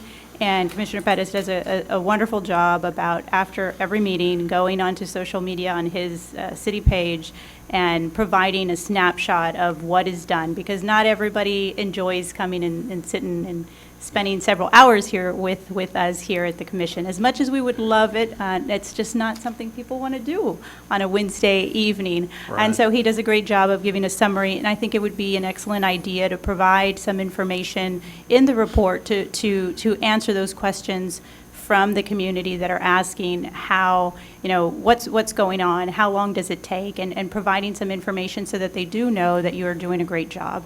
And I think that, of course, we do not want to provide specific details, and especially those breakdowns, but those percentage are keeping in line with what all of us want here, which is to be transparent with our community. And this is a learning process for everyone. These reports, these are new. I think that it helps us identify where we need to work on, but it's definitely, I think, a good thing. I'm glad that the commission wants to, you know, as a whole, that we're being able to review these reports, so we're better informed. So when we do speak with the community and they have those questions, we have those answers to provide them. Right. So I just wanted to mention that. Is there any Well, Mayor, other- thank you very much for the compliments and the support. Back to the issue that you raised just briefly, Commissioner. My birthday is in February, and so I have to complete my continuing legal education in February every year, or no later than February. I usually do it in my pajamas on my birth date, the last day of the month, but just to keep my license in place. And it just so happens that today I was doing some of my CLE, and I was doing a course on update on HIPAA requirements and state confidentiality requirements. I said a little earlier that there are state laws in Texas, particularly in Chapter 181 of the Health and Safety Code, House Bill 300, that are much more severe and much more restrictive on what you can and cannot disclose than HIPAA ever was. And the fines for violating it, and it applies not just to healthcare providers. HIPAA applies to healthcare providers. It doesn't apply to lawyers. It doesn't apply to city commissioners or anything else. The state laws do, and the minute that report that you have in front of you gets in your hands, you are subject to those state laws as a city commissioner in possession of that information. And the fines for violating the state laws are enormous, as much as $25,000 per day. And so I would just urge you to consult with Mr. Saucy, consult with us, because this is not something to play around with, the potential violations of the statute. I'm not saying don't do it, but we just need to be incredibly careful about it. No, I appreciate the warning. I am a teacher, so I don't have that much money, but neither do I. Yeah, I appreciate the warning, but yes, I have no intention of publishing this or anything like that. My whole idea was to get with Mark and you know, see what's okay and what's not. My whole thing is just kind of what the mayor said, is I want to be transparent. I want the people to see what you guys are doing. If anything I said came out as negative, that was not my intent. I respect what you guys do. Like I said, and I wasn't joking, I was looking for you guys to give me oxygen at the end of the marathon. But you guys do a great job, and what Commissioner Kinsley said earlier about you guys being first responders, I mean, that letter he read was excellent. I agree with it 110%. My thing is, I just wanted a little bit of transparency from us, because that's something, like I said earlier, that we've never really provided as a city when it came to you guys, ambulance services. Right. And as long as it's within our legal right to do that, I would like to be able to present something like when you guys give us these reports. My goal is to, like, when they give us a monthly report, we can also, like, say on our city page, publish something saying, hey, this is how STEC is doing, this is what they're doing, blah, blah, blah, just so people can know what's going on. That's my whole thing. I want people to know. I understand the intent, And Commissioner. Mr. Whittington, I think that falls directly in with what we discussed at the last STEC board meeting of getting the word out. And I concur with Commissioner Perez as much as we can with keeping it legal, get that scoop out to everybody. I think benefits all of us. Let's just be careful with it. The monthly reports that we provide under the contract to the city manager are one thing.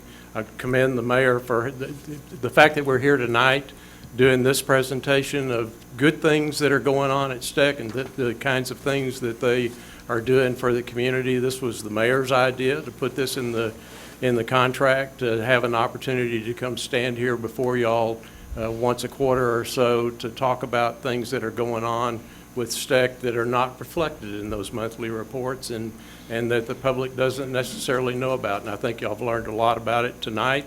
And hopefully the people here in the audience and the people watching on YouTube have learned something about some of the other things that STEC does also. So thank you for that opportunity. Anything further, Mayor, or may we be excused? Thank you, Mayor. One thing before we get off the stage here, but if you do have any of your constituents that have a concern or want to discuss, please have them call us. I'd love to talk to them. And, you know, it gives them that opportunity to do that. Who's, hey, Tocayo, Rainey. Yes, sir.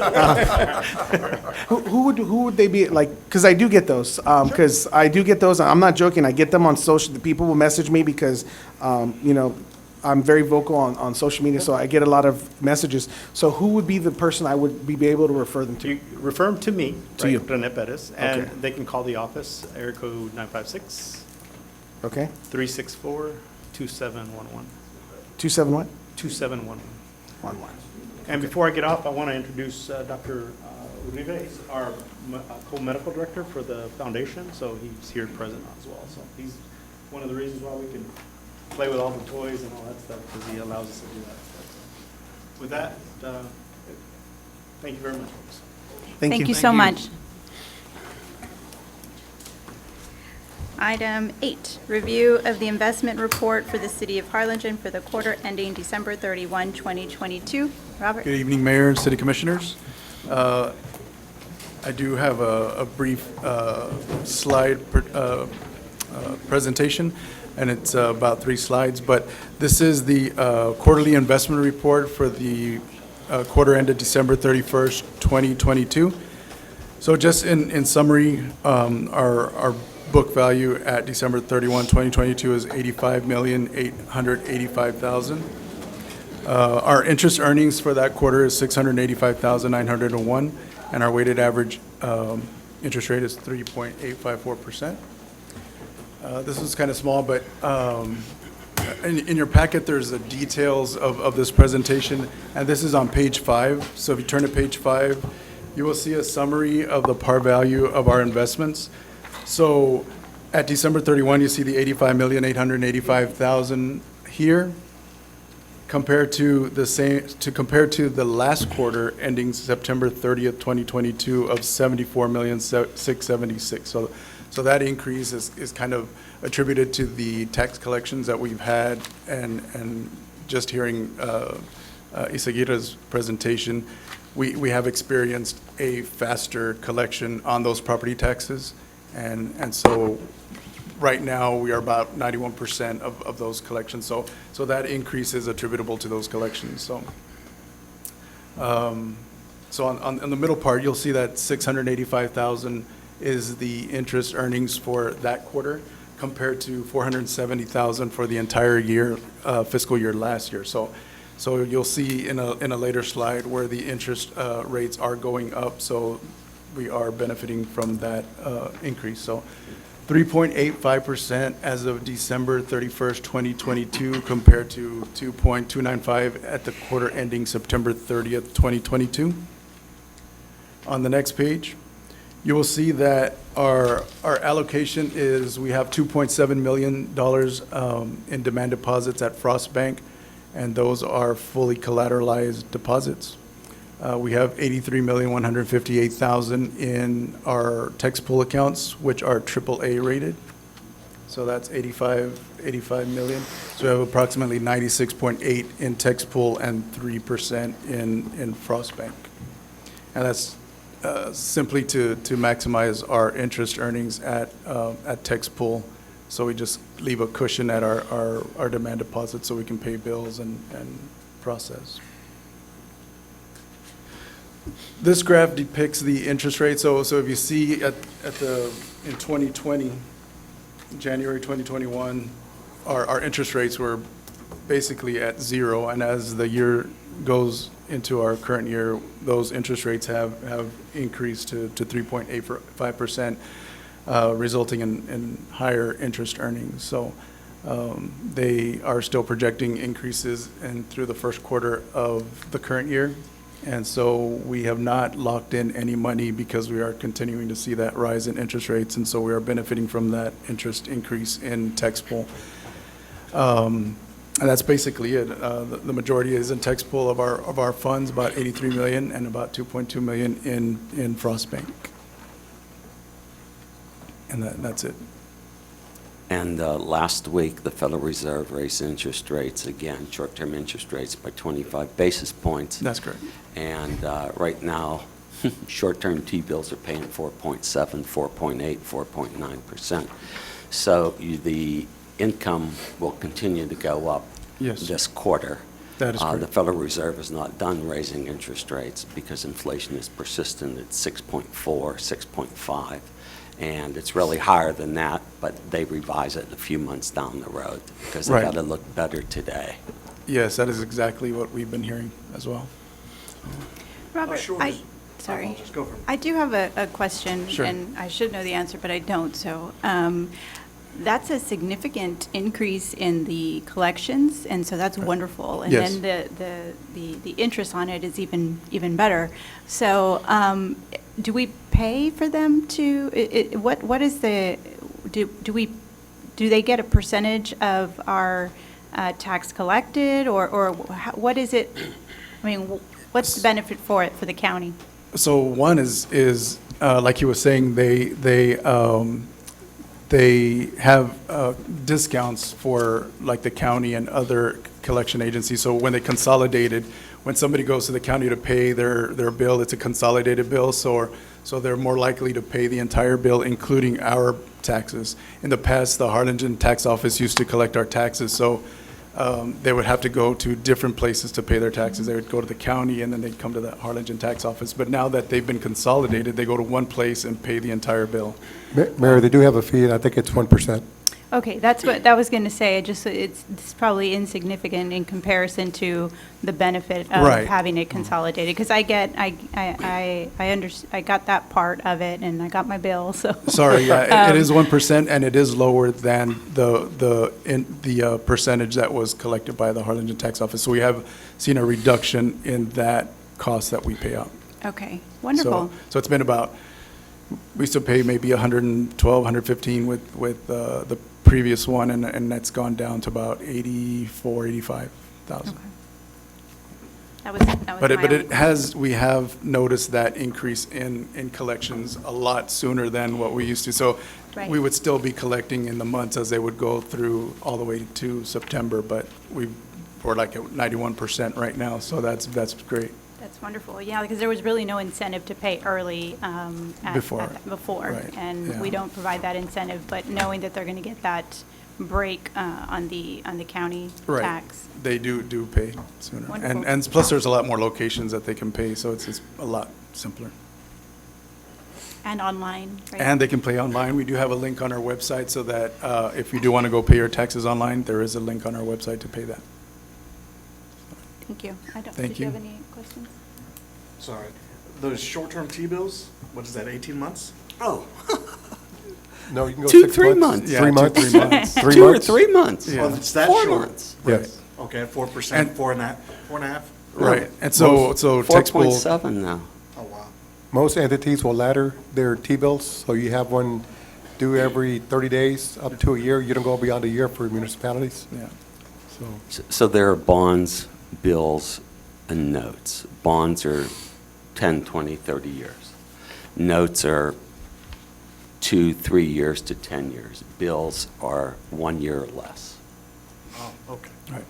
And when the yield curve is inverted, that means that the short-term T-bills are paying more than the long-term T-bills, and that's usually pretty bad when that happens.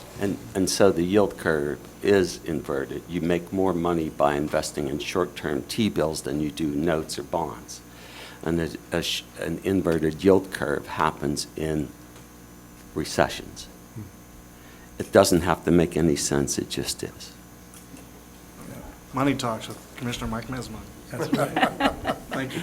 We're going to get you a podcast, Yeah. Commissioner. All right. Thank you, Mayor. Okay. Thank you, Commissioners. Thank you. All right.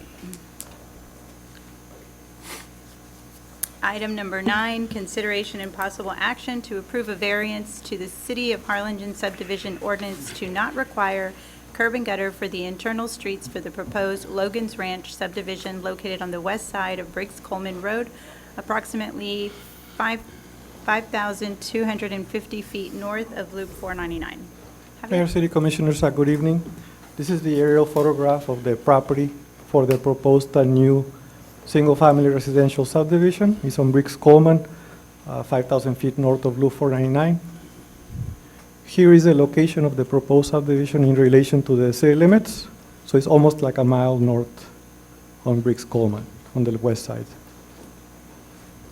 So we have the letter requesting the variance to not have to provide curb and gutter. They want a ranch-style subdivision, and that's the purpose of the variance request. So this is the layout of the proposed subdivision. Right now, they're showing a detention area that may go out. There's a drain ditch on the south side, so this detention area may be eliminated if they widen the ditch based on our new policies. Staff engineering and department is recommending denial of the request. They mentioned three main reasons. Street without curb and gutter deteriorates faster at the pavement edges due to stormwater runoff. Also, vegetation or grass can grow at the pavement edges, preventing stormwater runoff to flow onto the roadside ditches. This stagnant water deteriorates the pavement edges as well. Eliminating the curb and gutter also eliminates the stormwater inlets at the curb, which in turn eliminates the stormwater underground piping. This went before the Planning and Zoning Commission last week. They voted 4-1 against the variance request. There are no special circumstances or conditions affecting the land involved, such that a strict application of the provisions of the subdivision ordinance will deprive the applicant of the reasonable use of the land.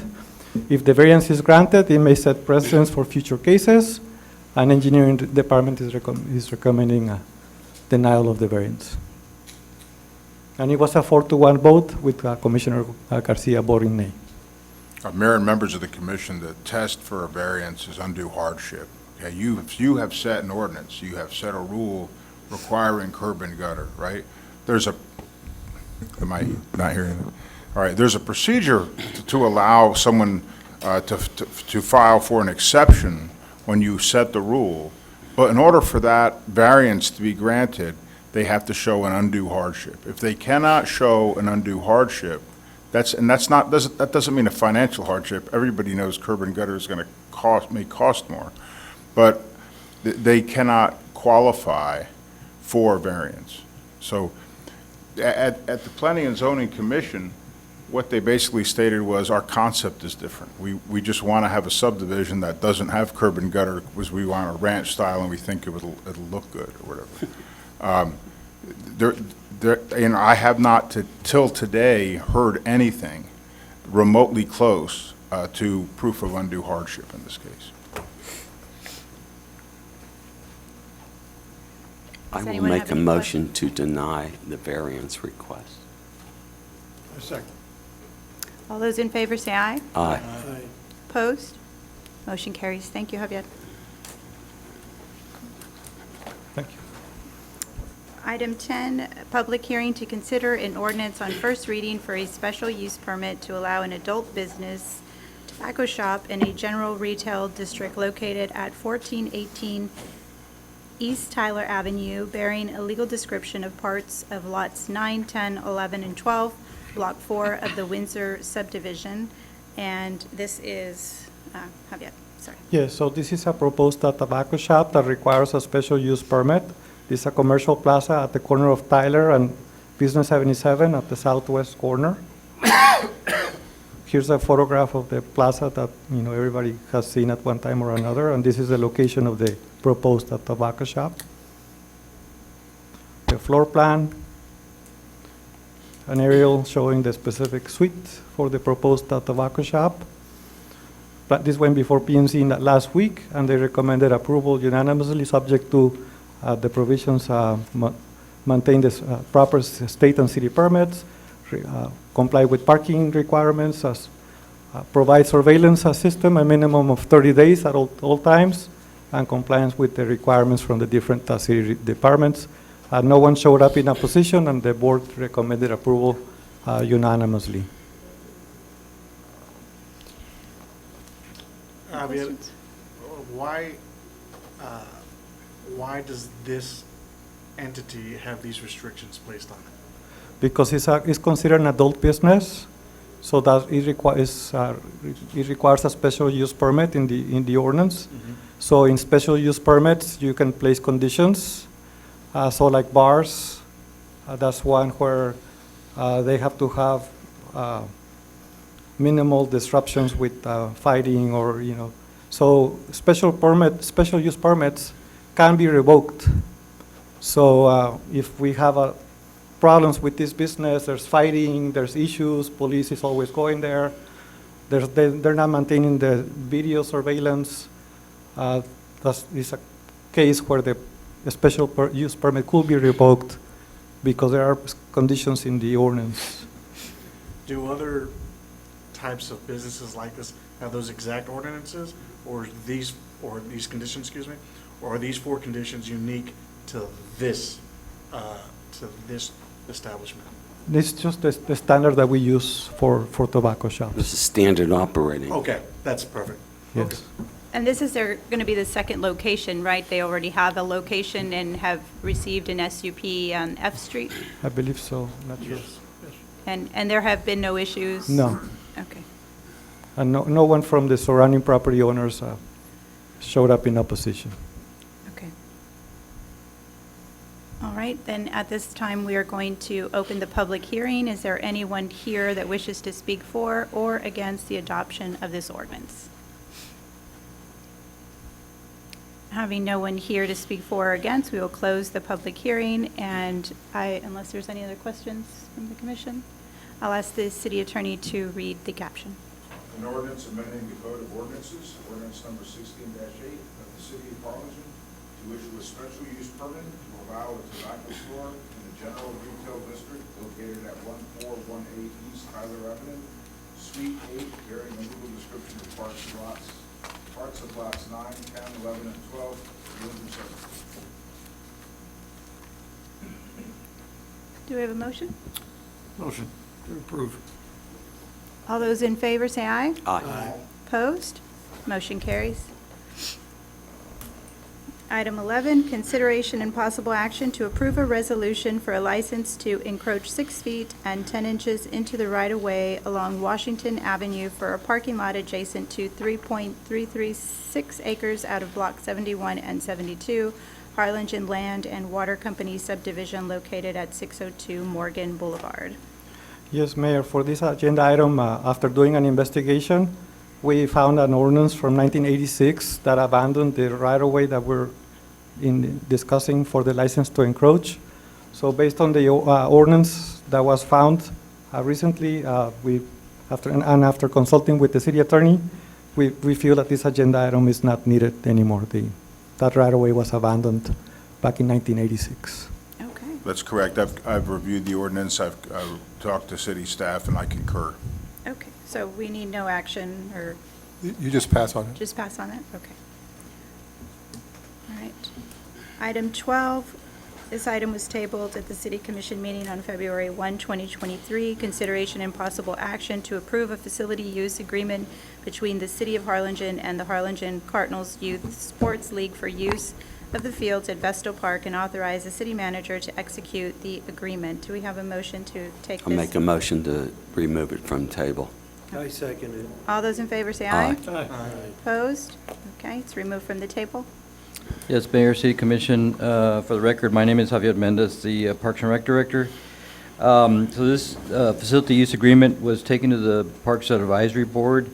They made recommendation to bring it to the City Commission for approval. The contract will be for the remaining term of the fiscal year, which will end in September 31st. So it'll be from now till then. And so we have them all concurrent to end and start at the same time of the year. And all the paperwork and insurance, everything's A-okay. Yes, sir. So all the insurance, their 501c3, their board, everything, all the information we have in the office. I'll make a motion to approve. I second it. All those in favor say aye. Aye. Opposed? Motion carries. Thank you. Thank you. Item 13, consideration and possible action to adopt a resolution banning TikTok from city-owned electrical devices. And this item was requested by Commissioner Mike Mesmer and Commissioner Ford Kinsley.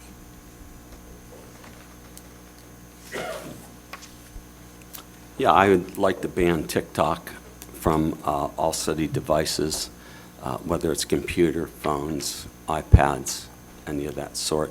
These are not ours. to use as freely as we wish. This is government property, city property. It's not our private property. You could do anything you want on any of your devices at home.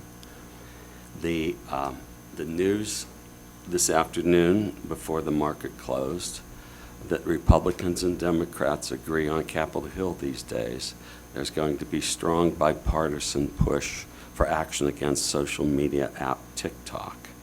The company is owned by the Chinese company ByteDance, and that's owned by the Chinese Communist Party. It's a spy device, and none of the city properties need to have spy devices on them. If I may, I spoke to two different IT directors about this today, and they both, as was in the paper, anytime you put an extra app on your phone, you're opening up another opportunity for somebody to get into the system. And I concur. Again, I don't care who has it on their personal devices, but as far as anything regarding the city, I think avoidance, operational security is always kind of the best measure to go forward. So that's why I was in agreement with this proposed resolution. I think there needs to be some tweaking possibly of the resolution itself. I was unaware of until I spoke with the mayor that I believe marketing and so on do use it for advertising purposes for the city, and I think that we could easily tweak the resolution to bring them into it being allowed, but for everybody else, No, I don't see a need I would for be it. against marketing and whoever else allowed to use this, because a spy device is a spy device, and it can compromise. If it compromises one of our city devices, it can compromise the whole system. Yeah. I would disagree with that.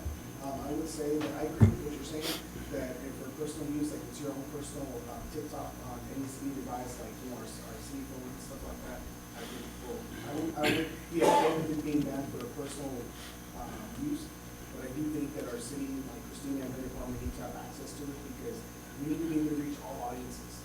And like it or not, the younger generation does use TikTok, and that's one way. And there's an example of a lot of other entities here in the valley that use it. Harlingen CISD uses it, Edinburgh, New Braunfels, Houston uses it, PSG ISD, Weslaco ISD, and they use it because they realize that it's a good marketing tool to be able to reach out to the people that have. Because like it or not, guys, I mean, Facebook is for old people like us. Okay, the younger people, what they use is TikTok. And that's what we want to reach. The young people are the future of Harlingen. And how can we get them to be more engaged with Harlingen than if we take out an entire way that we can reach them, it's not a big thing. We got to be able to reach them. So I would agree with Ford when we make an exception for the marketing team, but they would have access to not personal TikToks, but TikToks from the city where we can promote things on, say, Real Fest or the marathons or whenever we have some kind of city event. That's what kids look at. That's what they respond to. I grew up on the Ohio River, the Monaca-Rochester Bridge, 150 feet above the Ohio River. And I would say something about my friend 2 doors up, Kenny. And my mom would say, if Kenny jumped off the bridge into the river, you're going to follow him? It's the same thought process. It's a Chinese government Communist Party spy device. And we need to take the leadership to protect our citizens and the city from revealing data and facial recognition of people and city employees. There are other ways to communicate with the community. So I'll just want to chime in here, and I think that I'm not sure about the purpose behind, I don't know if I completely agree with the reasoning for this resolution.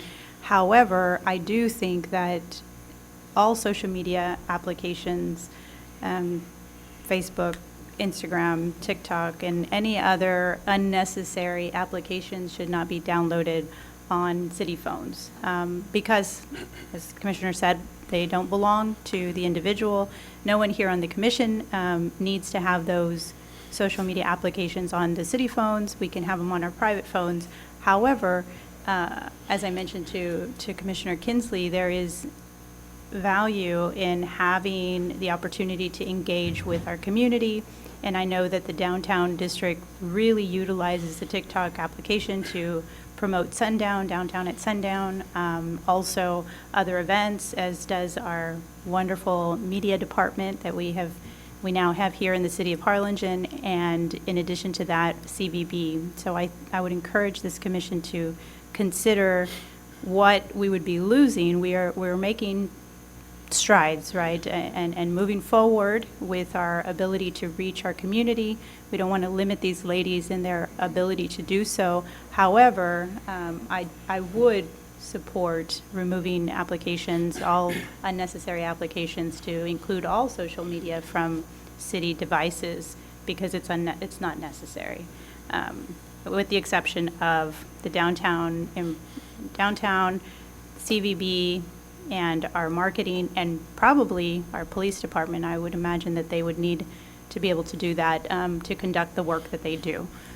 With those exceptions, I think that it is something to maybe expand and include, because when you say, okay, no TikTok on city devices, what I hear as a lawyer is, okay, that's the only app I can't have on the city device. So maybe it opens a door to, you can have other applications on those devices. And it's true what IT says, the more that you have on the application, the more susceptible you are. So I would maybe add some language to include all additional unnecessary social media device applications. We can deal with that at a future meeting. It's Sergio's job on the line, Mr. IT Department. Something goes bad, the FBI comes in, and then his job is at risk. I do not agree with that. I think you're going doomsday scenarios. But I think Yeah, ask Sam Benito about the doomsday scenario. Computers are Let's not computers. talk over one another, one at a time, please. I do not make the issue that personal issue for TikTok, like we're talking about TikTok right now, so I would agree with TikTok on personal devices, on city devices, personal use, but I strongly urge everyone to think about, we're getting out there. Harlingen is, like Norma said, we're finally making strides to reach out to more of the community. Why are we going to tie people's hand behind their back, Because they don't need to be doing that. We don't need to do that. Please don't do that. We need to be able to reach out to as many people as possible. You know what the police and federal agencies call social media? Evidence. Well, we have the, Christina, let's not talk over one another. Would you like to add anything here to how you use this in your department, just so that way others can know? And if you could identify yourself at the mic and.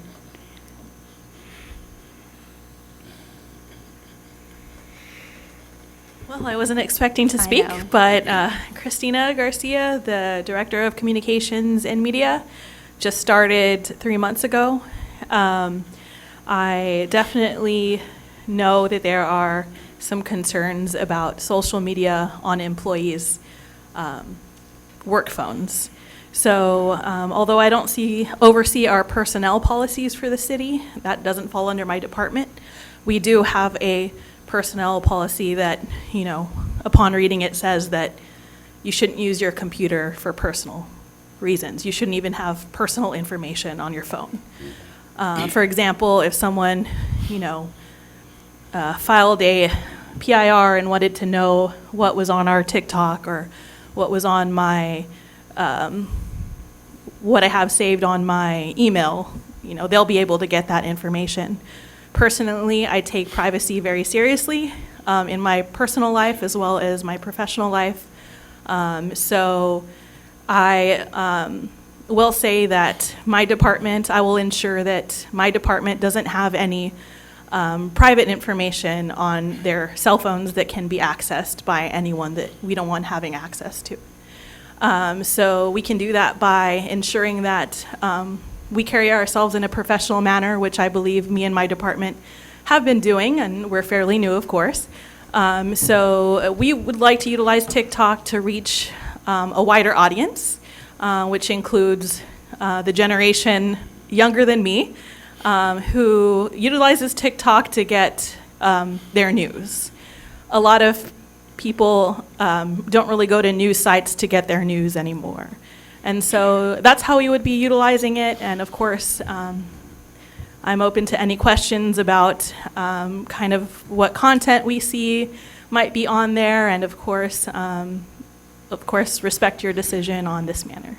So the federal government is, both parties are thinking to ban this from the country, and you guys want it for the city of Harlingen. First off, they couldn't probably ban it from the country, they wouldn't try to do that, so it probably wouldn't be possible, because there would be a lot of other issues of censorship. It's the Chinese Communist Party gathering information.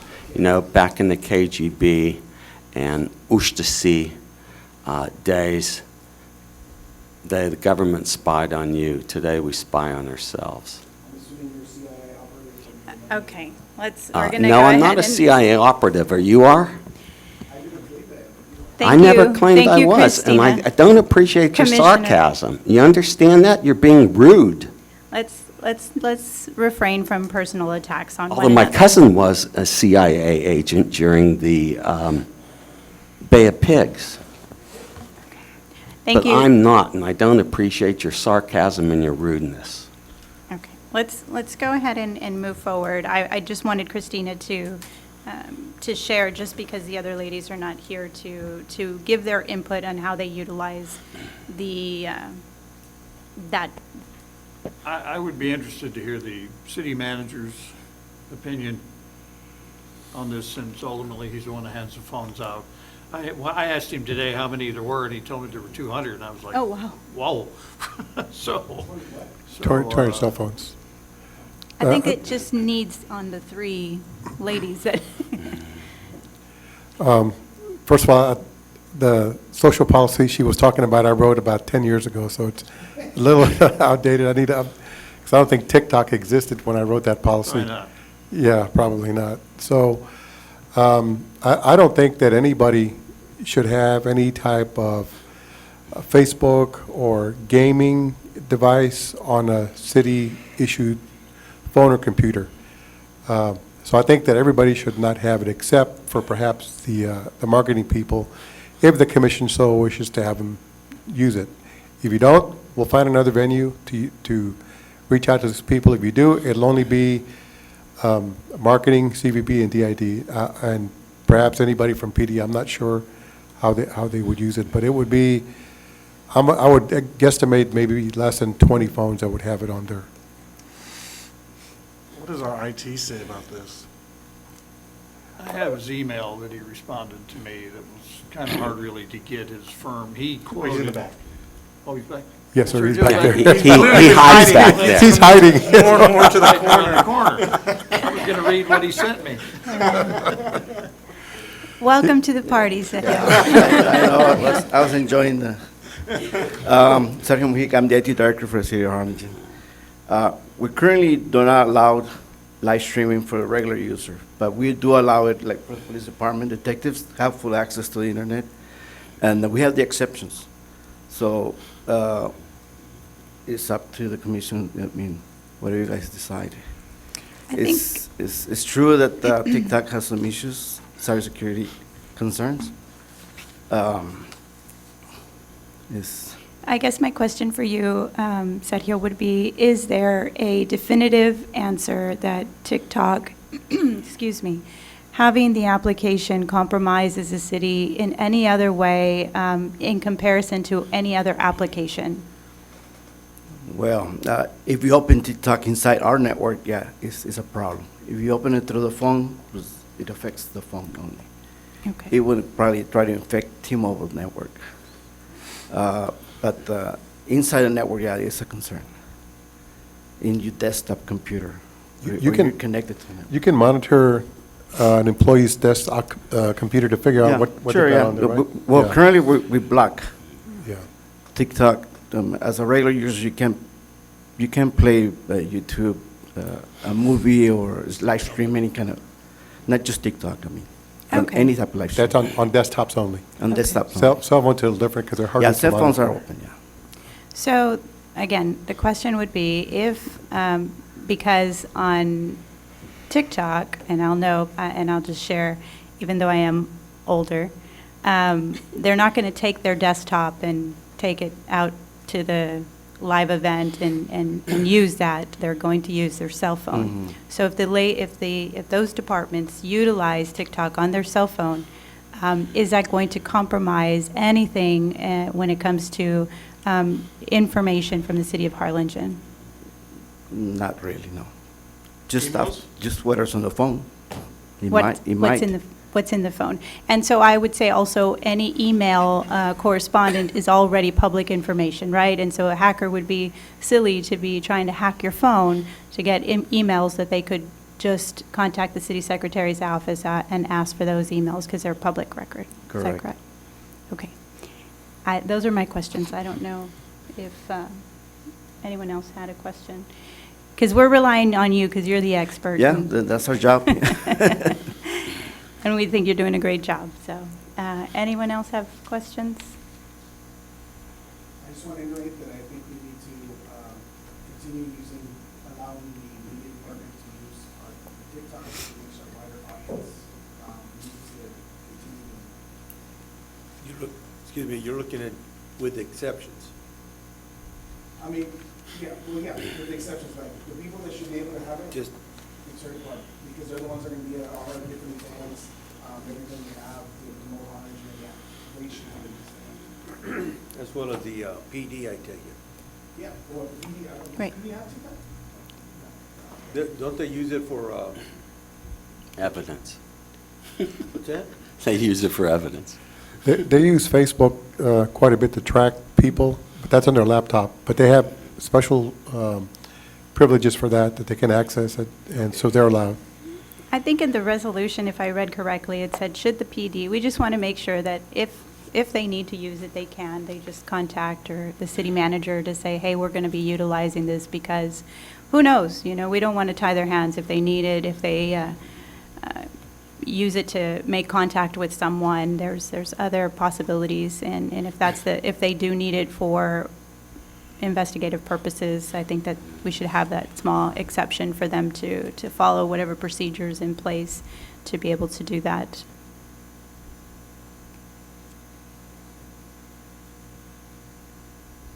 I'll make a motion to pass the resolution as presented to us. I'll second it. All those in favor say aye. Aye. Aye. Opposed? Opposed? What did you?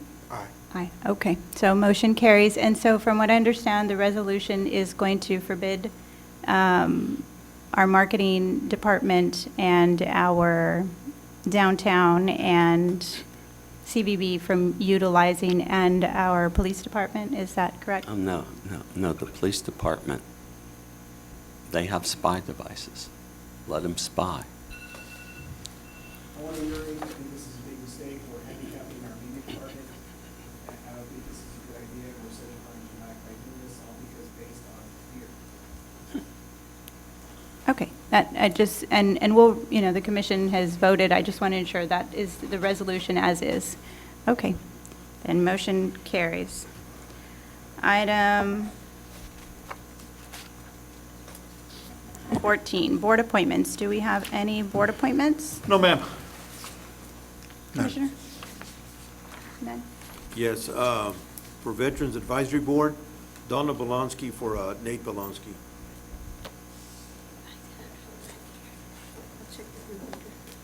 Did you get that, Amanda? Not really, I couldn't hear, sir. Okay, it's Donna Bolonsky Okay, for Nate Bolonsky. okay. Thank you. Commissioner? Okay. And I do have, on our sheet, Amanda, for the Healthy Harlingen, if we can just update. Justin Rock is not a member on the board, neither is Gloria Carter. Mayor, we've been trying to get information from Javier to get us a correct list, because we have been calling the advisory board or executive board of the Healthy Harlingen, and we have gotten no responses. It's under construction right now. Yeah, well. But if you can just, so that way we can reflect, and did you get an application Yes, today? ma'am, I did. For Brenda, can you Yes. give me the last name? I did. Can And you, it was sent out, she already returned it. Brenda, what is her last name? I don't remember her last name, but I do remember her first name. And yes, it did come through, Mayor. For We Healthy sent- Harlingen? Healthy Harlingen, yes. Okay, so I would like to appoint a Brenda, and you have her Yes, I her have last her name? last name and all her information. And also, one second.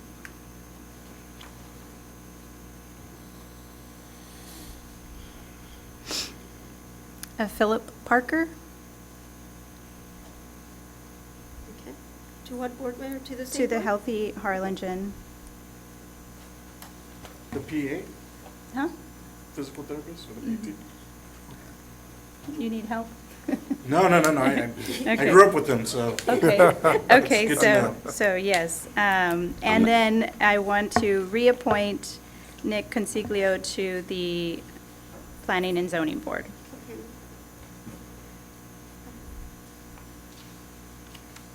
And that's all I have. Is there a motion? Motion to approve. Second. All those in favor say aye. Aye. Opposed? Motion carries. Item 15 is executive session to deliberate pursuant to Texas Government Code 551.074 to deliberate the regularly scheduled evaluation, the employment, and the duties of the city manager. Do we have a motion to go into executive session? Second. All those in favor say aye. Aye. Opposed? Motion carries. Time is now 7:48, and we are going into executive session. We'll be back shortly.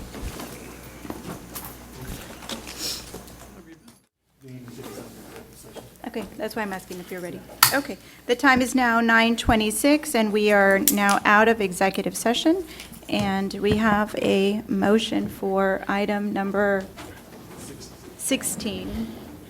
Item 16 is discussion and possible action on item 15, discussed in executive session regarding the regularly scheduled evaluation, the employment, and the duties of the city manager. Motion to approve contract subject to the amendments discussed in executive session. Second. All those in favor say aye. Aye. Opposed? Motion carries. And that is all we have, ladies and gentlemen. Thank you very much. This meeting is adjourned.